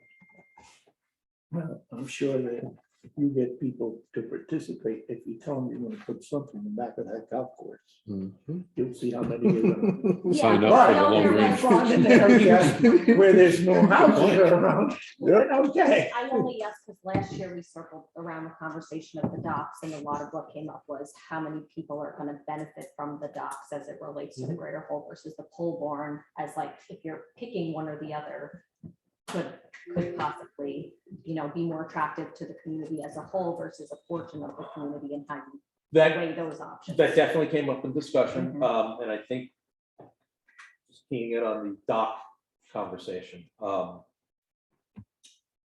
we have to first get some cost estimates. And then the plan would be to put out a questionnaire to the community, who's interested in this, and this is the way it might be financed. And without Emerald Green incurring the bulk of the costs, I think we're looking to probably get those people who are interested Mhm. to pay some sort of a fee that's gonna cover the cost. Did Michael, you got us an estimate on those, like at the October meeting last year. We had a piece of paper on them. For what? The docks? Yeah, Yeah, it was I 90,000. think that exists. Yeah, no, it does. Rich has it. and Yeah. Rich just mentioned earlier when he was representing the Lakes Committee that, he's got estimates that are much less. Well, I think you're just talking basically on principle on how a committee Yeah. works, though. Yeah. This is how a committee works. They just kind of put the information out there and present it. Yeah, I And if mean, we I- want The to, only thing on all these committees is they're all great, and to have and to do, but we got to remember to think of the long-term, the maintenance issues, the long-term stuff. A dock, okay, are we figuring on how much it's gonna cost us every year to pull that dock out of the lake, or is it gonna stay? So it's stuff like that. And you I know. definitely don't want it to be top heavy. It shouldn't be something that's my vision, even though I know I've said a number of times about an ice rink. If I'm the only one in the committee that the community that wants that, there's no sense in pushing forward. Mhm. we'll sign you over the permit. What's that? All right, anything else? Okay. See if I can get a 2-for-1. Chris, welcoming and events. Yeah. He's trying to rush you, bro. That's what he's trying to say. I want to be rushed. We did our first event yesterday. I had about 40 or 50 people show up to the pool house for a party. Think winter will be Well done. quieter, but then we'll ramp up events as the weather gets a little bit warmer. Welcoming committee is welcoming. We've gotten started with reaching out to new members of the community. Also planning, some other folks on that committee are working on a kind of how-to guide for new members of the community, Perfect. which we'll work together on. On events, we'll invite community vote on the lighting contest. We had 3 brave entrants to the lighting contest this year. Really grateful to the folks who submitted their photos. I'll get some gift certificates in the local community for those folks for participating. main thing is just to also to thank Brittany for her support on all this. Brittany's gotten us lists of new members. She's posting on Facebook and emailing, and so her support's really been critical to the functioning of both those committees. So I just want to give her a shout out for her good work. So thank you.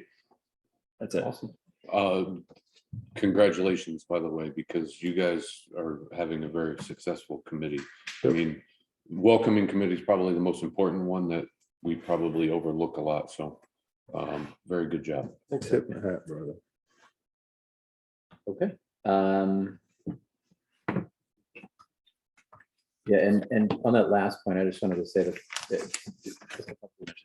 you know, we have that so-called Emerald Green Owners Group on Facebook. I just want people to understand that is not run or managed by the board or the management office. It's not an official source of information. So for the things like Chris is talking about, for events and for contests, Emerald Green does have its own Facebook page, the Emerald Green Property Owners Association Facebook page, as well as our own website.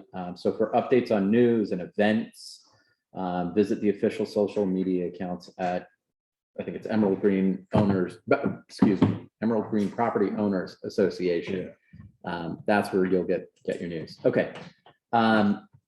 Finance Committee, Joel, I know you guys haven't met yet, but have you set a date? Not yet. I'll be doing that in January. Okay. Next is the Lakes Community Alliance. Is Mike Gutnick or anybody able to represent the LCA just for a brief update and any announcements that you'd like to share out to the community? I'm just gonna step out. Okay. You may have to come right back though. Yeah. I know what's here. All right, hearing none, we're gonna move along. Hold on. Oh, Marcy, your hand is up if you want to. That's been. Oh.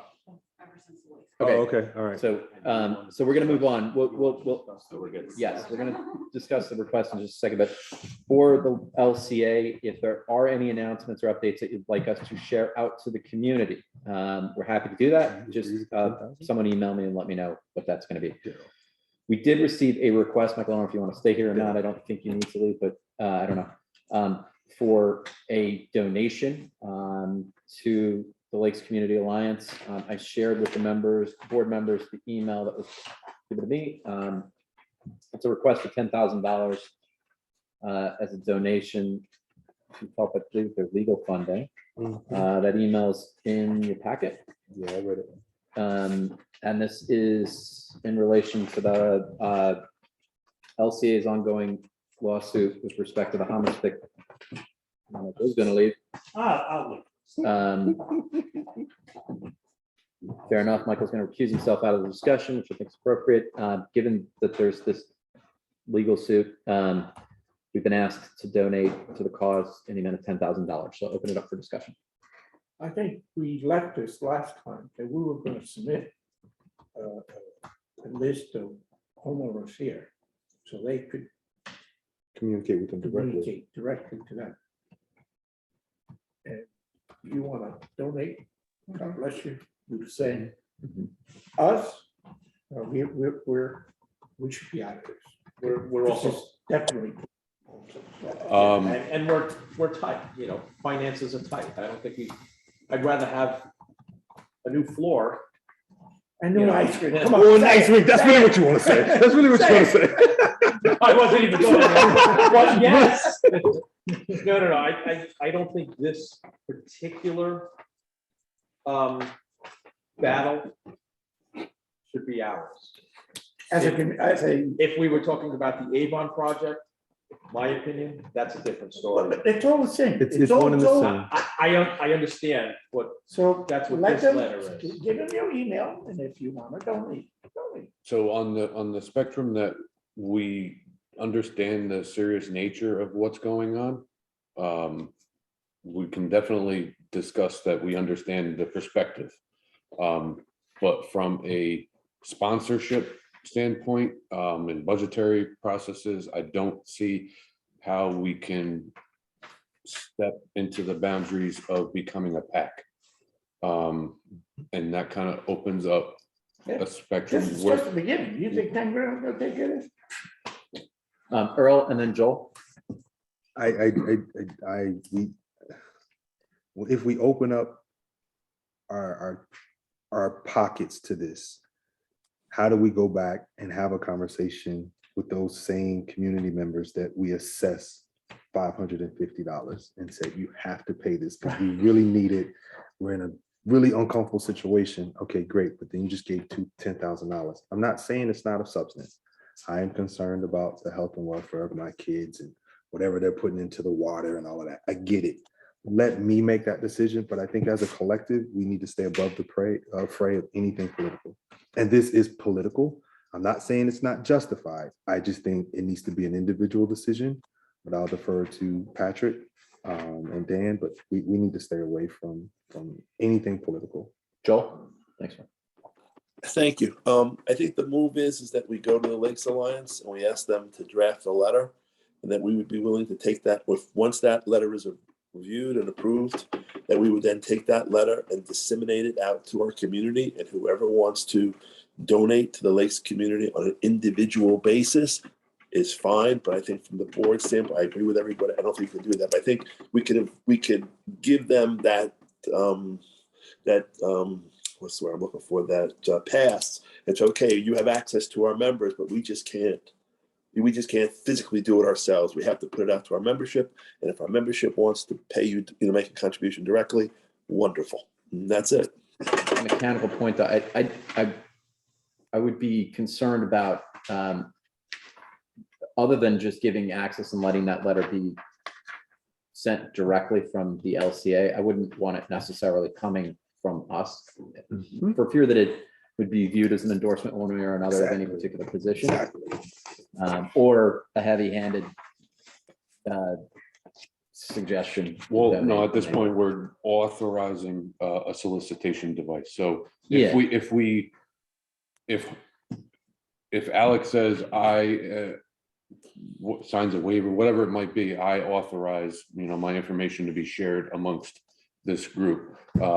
That's different. We just want to make sure that we're not crossing the boundaries where you're allowing other people to solicit on your behalf and you're not necessarily supported. But I think we have to just, if LCA was gonna write that letter, email, we'd have to put a disclaimer out when it gets sent out. Well, the other problem becomes, how do you stop it just there? How do you prevent, LCA, if we give them the information, great, but. No. Well, I'm saying not giving the information. They would just give us the letter and say. I don't think, right, I agree with Joel. I don't think we should be sharing our email Yeah. list. There you go. That's what I'm saying. Yeah. It's gotta flow the other way. They give us, they give us the letter. We read the letter. If we feel the letter is okay. But what we do is on the first part of this letter, we say, look, we are not condoning, or not, it's not strong arm and anything. It's up to your discretion what you want to do. We feel that this is important. This piece of information is important. We're putting it out to the community. What you do as an individual is up to you. And that's it. I was suggesting that we don't have a hand in editing it whatsoever. I think Hal's point about putting a disclaimer as it goes out is fine. You could just could ask that they provide maybe 300-400 copies, and we make them available for members to take. That or email. Let's say email. Email's easy, right? We need to stay away from all of this, right? This is a public meeting, and I welcome the LCA to come here and talk to the community at a public meeting. They have other means of communication. Should not be given to our contact list. We should not be sending out stuff over email. We should not be sending stuff over the official page. With you, this is an advocacy thing, and some people in the community agree with it, and some people really do not. And our job is to manage the association. Let's just manage the association and stay the heck away from all of this. Again, folks can come out. I welcome conversations, in public spaces and in meetings, but this isn't our thing, guys. We're in charge of running the association. Let's just run the association. Fair enough. I'm seeing enough nods of the head to understand that's the consensus. There's no motion on the floor. Let's move on to the next agenda item. Michael is back. We're on to permits. Are there any to review and discuss, Michael?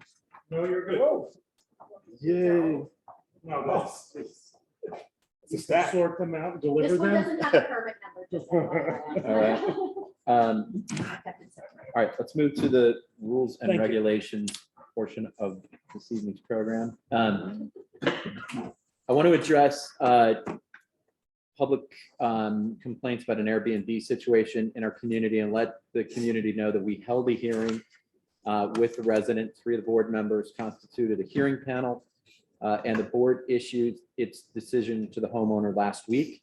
While we do not intend to discuss the specifics of the matter, the board determined certain violations occurred. We levied a fine. We demanded other relief, including removal of the listing and that no further rentals outside of EGPOA's rental rules occur.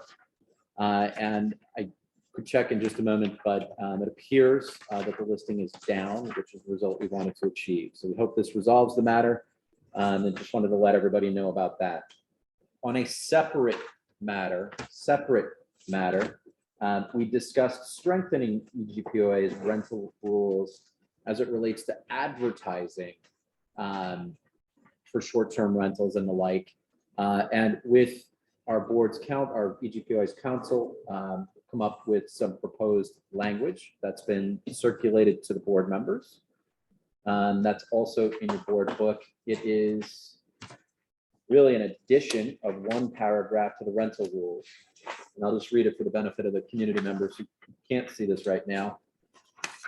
We would be adding a new paragraph 10, which would say as follows: any advertisement, whether by print, website, mobile application, social media, electronic or physical bulletin board, or any other media whatsoever for the rental of a home or any portion thereof for a term of less than 90 days or for a daily or weekly rate is prohibited and will subject the homeowner to a daily fine for each day the advertisement is published or otherwise available to the public.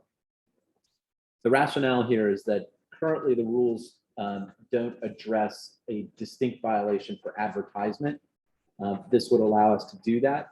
It would tie the fine amount to a daily fine for as long as the advertisement remains up. So if somebody has a Verbo listing up for 2 weeks, violation is then for that 14-day period, as opposed to the distinct and separate violation for a rental, which still exists, would still be an additional hook for a violation or a fine.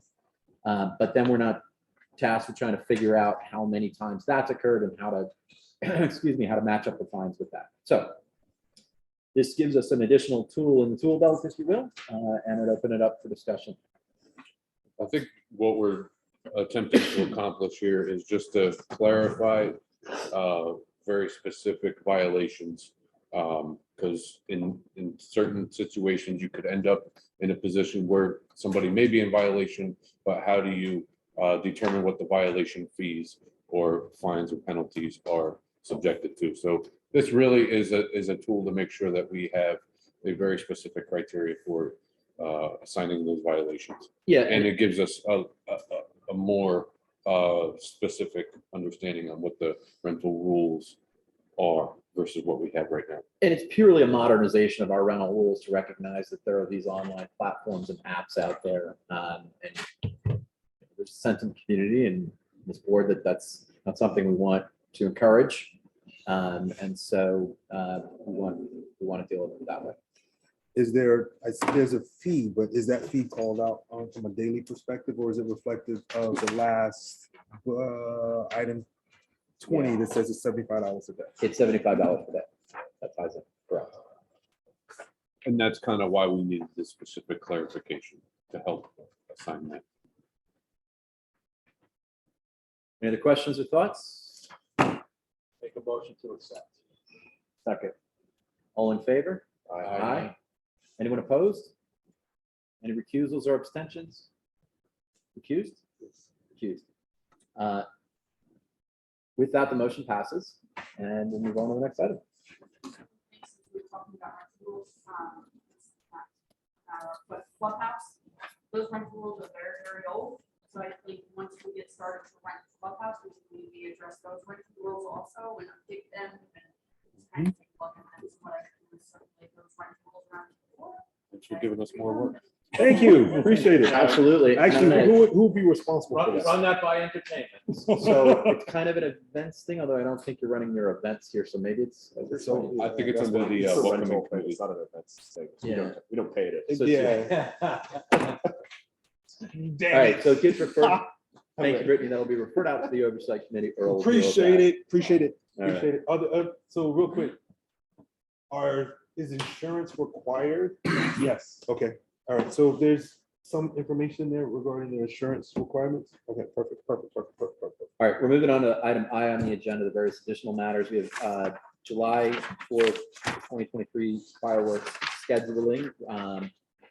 There's a change in how this worked in the past, and so Michael asked if we visit it and formally vote on it. Michael?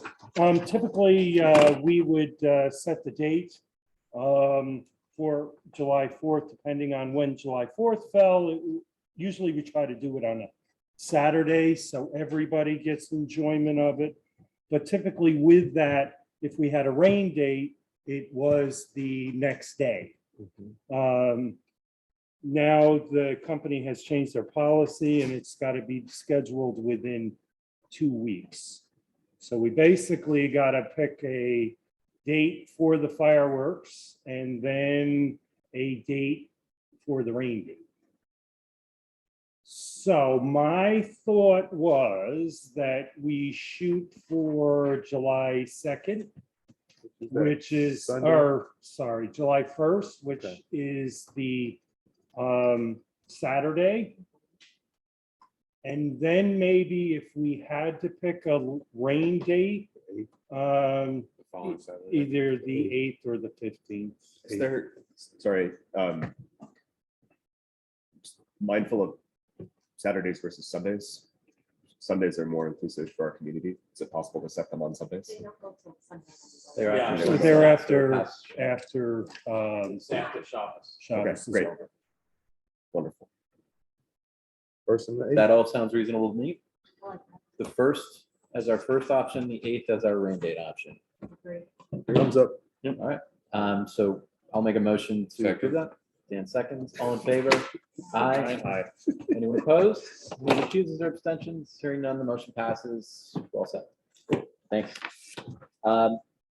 Just a quick update, and Michael, maybe you can help me out on this. In Deerfield Court, Lakeshore Drive West street lighting question, we had a. So- It should be some on Lakeshore Drive East. The Deerfield Court, I spoke to Supervisor Reber. The Deerfield Court has a build out. They're waiting for the contractor to take care of that. So they are adding streetlights on Deerfield Court. That was never taken care of by the developer of that court. So that was only up until probably about 5-6 years ago. The town had taken over the road and has taken care of that. So now they'll be taking care of that. As far as Lakeshore Drive West, I did note on there from Lakeview Court to North Emerald, there is no streetlights. So I am also in communications with him about that, on adding a couple lights in through there.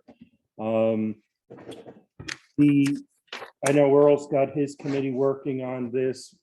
What we have done with the town on our streetlight issues, what happens 9 times out of 10, they call here first, Just make sure west from what to what now? I'm sorry. Lakeview Court Okay. to North Emerald. All right, I'm sorry. Go ahead. That's okay. Forget where I was.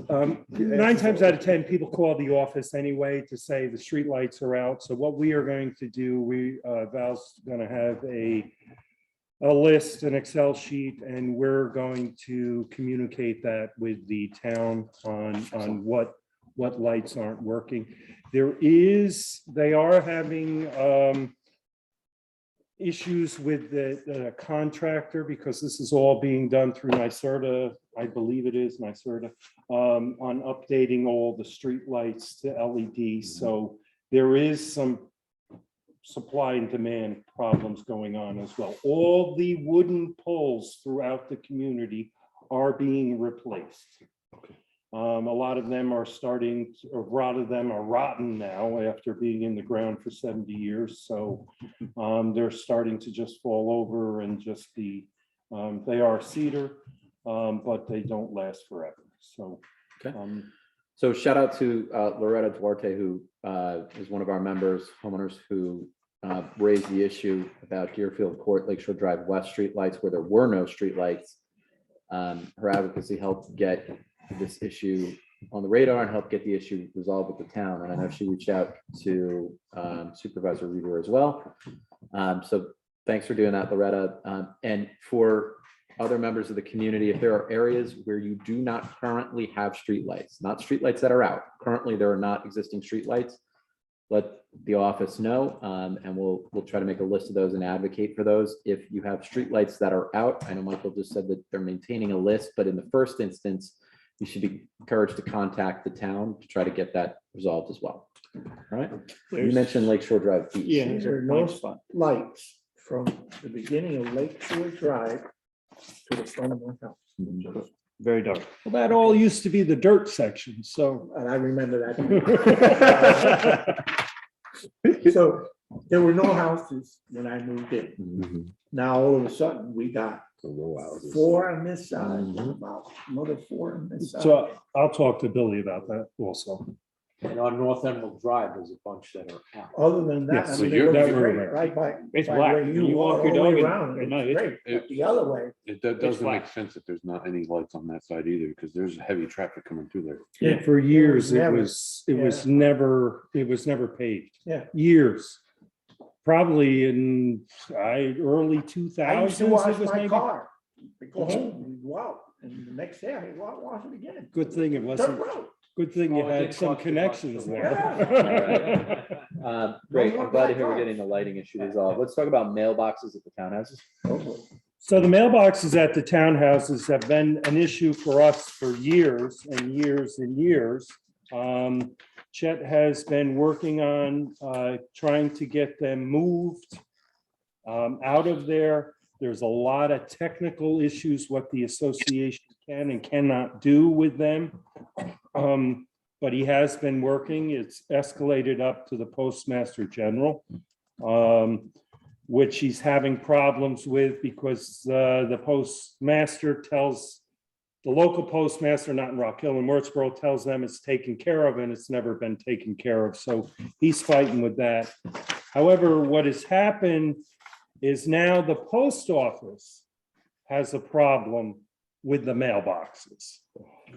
So now hopefully we'll be able to get something accomplished and get them straightened around. They're having a problem with the maintenance of the boxes. The boxes, some of them are falling apart. Access. Nobody, you're supposed to maintain your own mailbox in front of your home, but nobody maintains them. They just. But I just don't understand, Michael. No matter where you go to gated communities, and gosh, you go to a trailer park here down off of 17. And you see there's a place where everybody's got a box. And you live in that area, and that's it. The problem. I don't know what it's called. I know It's got a name. cluster, it's called a cluster box. The problem with the cluster box is each road would need a cluster box, and we looked at that route. Yeah. And we were going to put them over by the dam to Yeah, set it up parking there. also. The problem is with that is, and I'm just using numbers, I don't remember what the numbers, each one has 16, let's say 16 out in each front of each court.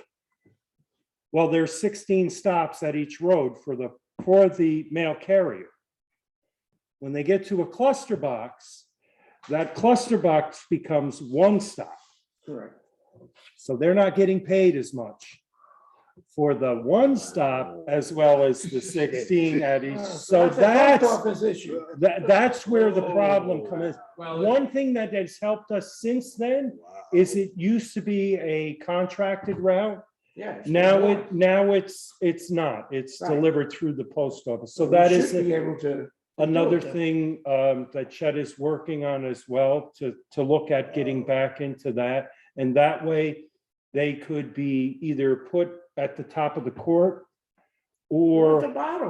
or over by the dam, where they there's can, parking and, right. you know, on top of the court, you still be, Well, the other you're gonna have issue, somebody blocking somebody's driveway. the other issue was what you had raised previously with that is, you know, there's a liability for Emerald Green with cluster boxes too.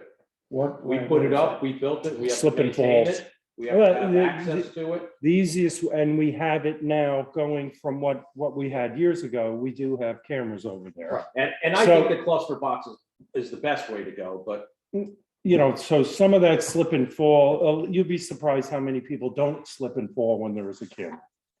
You know, so there's, you know, we are working on these issues, and hopefully someday Right. soon we can. right, so I'm Put just it to gonna bed. request, and thank you for the update. I actually spoke to Chet about this the other day. I'm just gonna request that we keep this on the agenda because this has been going on for 7 or 8 See it all the years. way through. That we I mean, we have a goal to have this if finished. you even look in your audit, there's monies that is allotted for cluster boxes. We'll keep it on and keep it on there until it is finished. All right, we're gonna open it up for member of public comments and questions. But if I just jump quickly to the next item, our next regular meeting is January 15th, 2023 at 9:00 a.m. I want to ask the board members to hang on. I know we took executive session off, but Chris reminds me of one thing we need to discuss, a personnel matter. It will take, I presume, not very much time, but we do need to go into executive session after our member comments and questions. I see we have no one Just in. thing about that meeting, I just want to remind everyone that that's Martin Luther King. Yes, I'm supposed to be in Miami, but I'll be there. Like Joey. I don't know if that's an issue with. Does that present an issue for anyone? We did commit to essentially rescheduling if there are holiday issues. Might be better for the community, even if we can make it. I mean, just in terms of community access, it might be better to move it so that people can. I mean, I'll be here. I'll just be on the beach, but I'll be there. Never mind. That's. I mean, you could go the week before, or you can have it during the week, or. I mean, you could keep it the same and we publish what the meetings are doing. I mean, We don't need to change it. I I think mean, the only other thing we have earlier is Zoom. We got committee meetings and holidays. in Yeah, there, so we I would take leave it. Shot in a week off if you go shorter. Yeah, I'd leave it. If anything, leave it. I'd go. I'll be there. Did you Just- keep it or go later? I expect we'll have more Zoom than visible. Okay, So just keep it. so keep it. All right, so we're keeping it. All right. Marcy, Brad, I do have one thing, it's just because we do have a water leak on Surrey Street towards Old Sackett Road, so that will be being worked on tomorrow. We will be getting an email out after the meeting about that, so I can't take a shower tomorrow. take it early. Get up. Okay, thanks. Any community members, their hands up? I see Marcy and Brad. It's been a For bum while, day. But I want to give you an opportunity. are they Yeah. unmuted?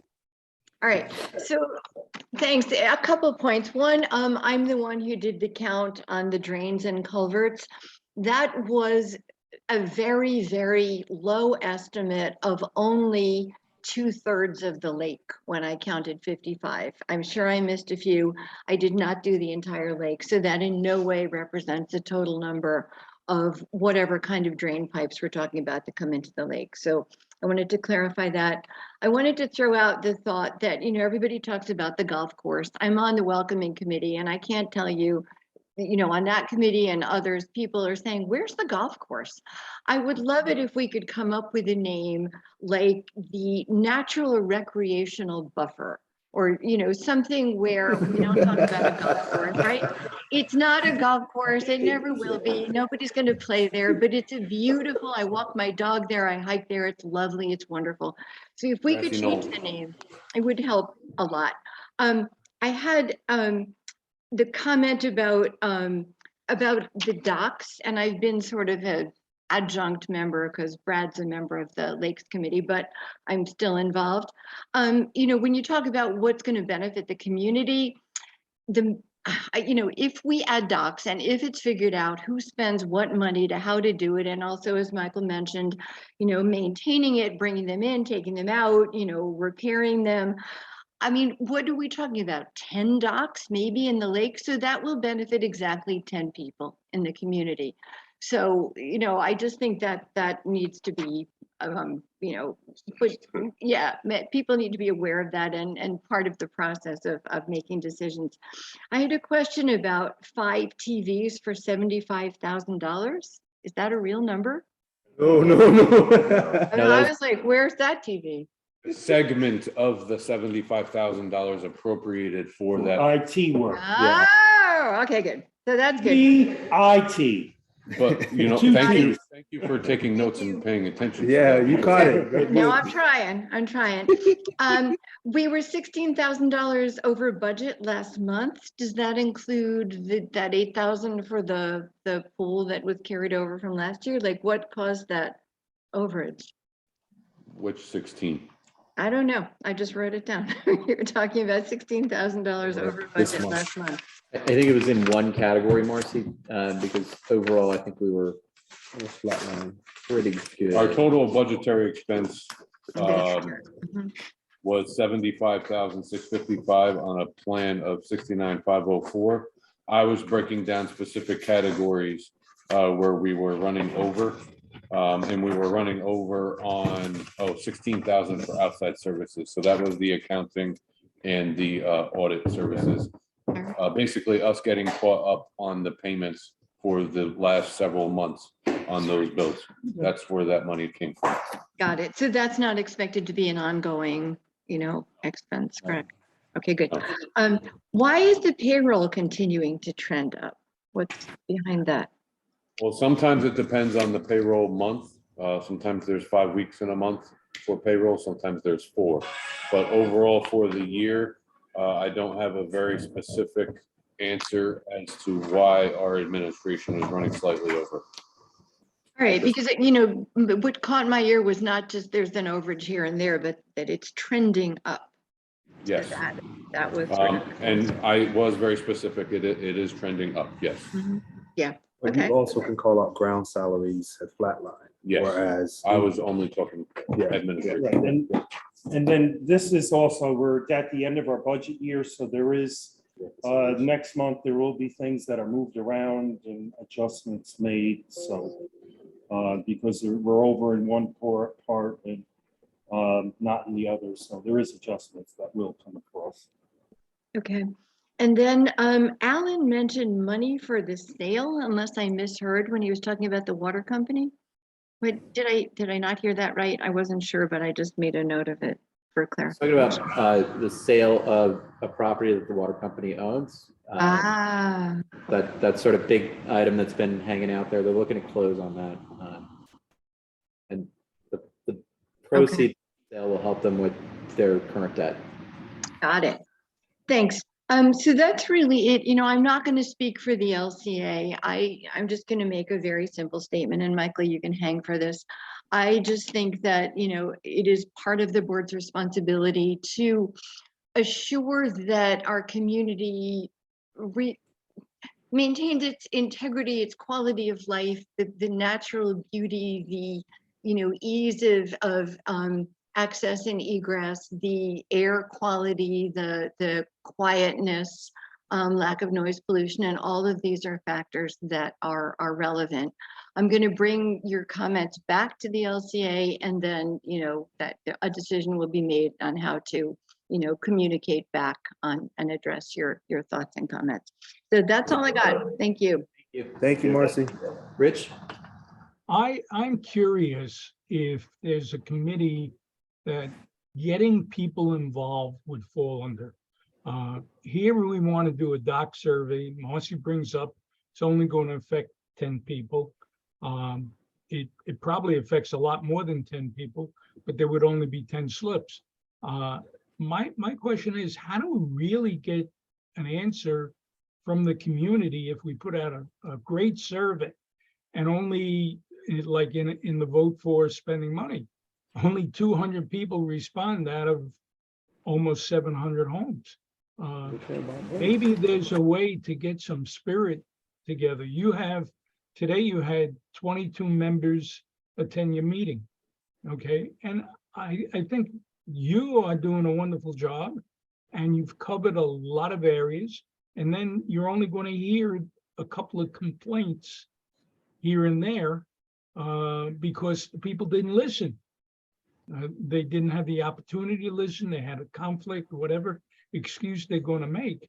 We need more active participation in what goes on in our community. You guys are a handful and you do a great job, but we don't know the feeling of the community. I think, Thanks, Rich. I think that the perspective of the committees though, if you just kind of push that back to the committees and see, you know, that's the pulse that you're supposed to get. And the committees refers that back to the board. But I think if you just take a moment to look at the success that the welcoming committee is having, you'll see that you do have homeowners now more willing to get involved and be a part of things. So just use the success of the welcoming committee to see, you know, the path forward and where we're at right now. And we are constantly, Rich, to your point, constantly trying to think of new and additional ways to increase that engagement. You know, for example, we're now recording these meetings, we're going to post those and advertise where people can find them. It's a process. Any ideas to increase that engagement are more than welcome. I agree with you. Well, events had a winter event, and I remember them being canceled in the past because of no participation. But so this is good, and I see it. But I want to keep that momentum going. We have over 20 people interested in getting involved in the Lakes Committee, and they are regularly communicating with me. We're having meetings twice a month, and there's definite feelings that are out there, but there are a lot of people that are not reaching out or giving you the information. And I just, you know, I think the committees, like we do the Little Lakes newsletter, and I get comments back and forth on that. I think if every committee sent out some kind of a spark to the community on a regular basis, you would never get an argument about transparency, and you'll get more input from the community. Your board is directed towards doing what's in the welfare of the community. It's obvious by the discussion today. And those people need to know that that's being done for them. That's all. Good thought. We'll suggest that to the committee chairs. I'd like to build on that a little bit. So something we all talked about when we first were getting started was a repository, whether it's on the website or other, for each of the board meeting minutes or committees to put stuff.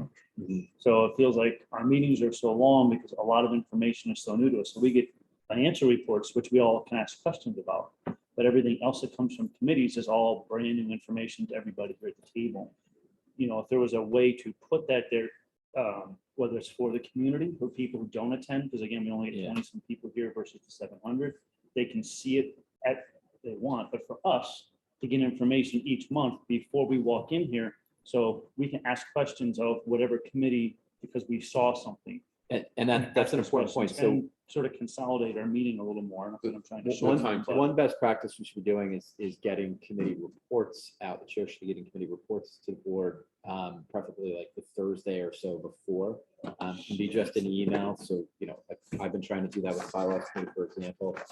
That's one way to get that information out there for other folks in the community. Then you know, you just basically put that on a I don't know, on the server through the drive website or or a something. link or Yeah. something. And we have the committee meeting recordings too. So I mean, if people submit their reports, if committees submit their reports early enough, like we have a board book. I mean, there's no reason we can't attach committee reports to the public version that's posted. I mean, committee reports, it does just have them part of the agenda that goes out to the public and then done. That way people are more prepared to come in, either ask questions or we've already seen the information, so to speak. Right. It's not brand new and it doesn't take us And it increases Well, your that's 3 part- hours. That's part of the problem why people don't want to be involved too. If we're here now for 3.5 hours, they're looking at that and maybe they feel the same, like, do I want to spend 3.5 hours? So if we're able to cut down on certain things, that would help. Short one will still. Well, I mean, anything we do to keep these, I mean, I know a lot of this is because we're still getting our feet wet to a degree, but hopefully they will continue to get shorter every time. One thing that would help that is kind of 2 meetings that, I know it's a pain in the butt sometimes, but a meeting like during the week or something, or, just to move some of this stuff along. It kind of makes, The only challenge is that there's 6 committees and those go during the week and I think it's fair. At some point, it's gonna step on a committee meeting if it's something that's going on during the week. I think with the committees, having the written report submitted in advance will help with time saving, because then this meeting here becomes an opportunity for board members and community to ask questions about the committee report, but we're not physically delivering the committee reports, which I think is one of the reasons I was getting a little chippy earlier, that just having these in front of us and then we're just asking Q&A, that would condense this meeting dramatically. Great. All right. Similar to kind of like my sending out. Yes. Every Exactly. Another thing I think also, if you let the people ask questions as we're discussing our own things, that also eats up into your time. Which is why we saved it to the end today. Yeah. I also don't want to go from one extreme to the next. At the end of the day, it's 11:30. I mean, this is the shortest meeting that I've ever been to since I've been here. So I think there's something to say about that. I think also fruitful dialogue is important. So I mean, if we're able to keep a meeting to 2 hours, 2.5 hours for the community that we live in, managing X $1 million budget, I think that's a fair. I think the meetings will be shorter moving forward. There's a lot of stuff that Right. still. We're getting our hands you on it. know, I would just say the longer the meeting, the more hard it is to take minutes. So think about. So we have one hand up. Can't see your name. I'm sorry. Ross. Good morning, everybody. I'll be very brief. Just one other thing from the Lakes Committee. We've also been discussing the issue of high-speed watercraft on the lakes and a way to address that with some of the new technologies. And just want to let folks, that's something we're looking at as well, trying to ensure some safety for the lake as well. Right. Okay. So I think part of that though is then enforcement for the other half of the neighborhood. This is one of the questions a lot of people that talk to me about it is, what do you do with the people on Lake Louise Marie that can put it in? And then that goes back to who owns the lake. So that's something we're gonna need to address. Well, big questions you have to figure it out. They have to follow our rules. Yeah. That's already been established. They A lot have of to people- register their boats. No, it's enforcing it, is what he's saying. Right. Well, even our own people, you have to enforce it. How are you gonna get out there? Who's gonna go out and write the ticket? We But can open that's up a a can of community worms on a lot Yeah, of that. all big But questions. I that don't will have to be answered. volunteer to write tickets. No. Put me out there in a rowboat. Any other and- questions from the community members? Seeing none. Any other questions from the board members? Seeing none. We're going to go into executive session before we adjourn. Thanks, everybody, for joining us. Go enjoy what remains of the World Cup. I don't even know. Yeah, he's trying to get there. That's what he's like, look, I done missed it all. 2-0. Argentina? Ooh, okay. I'm worried So my about the son's Jets, happy. that's it. Okay, Thank you guys all. who Take care. are here, if you could just go accept the board members, I'd appreciate it. Yeah, Joel, So I that's don't you. have Just to remain kick you out.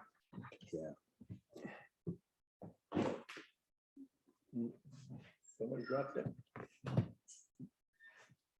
First, thanks for the cookies. Yeah.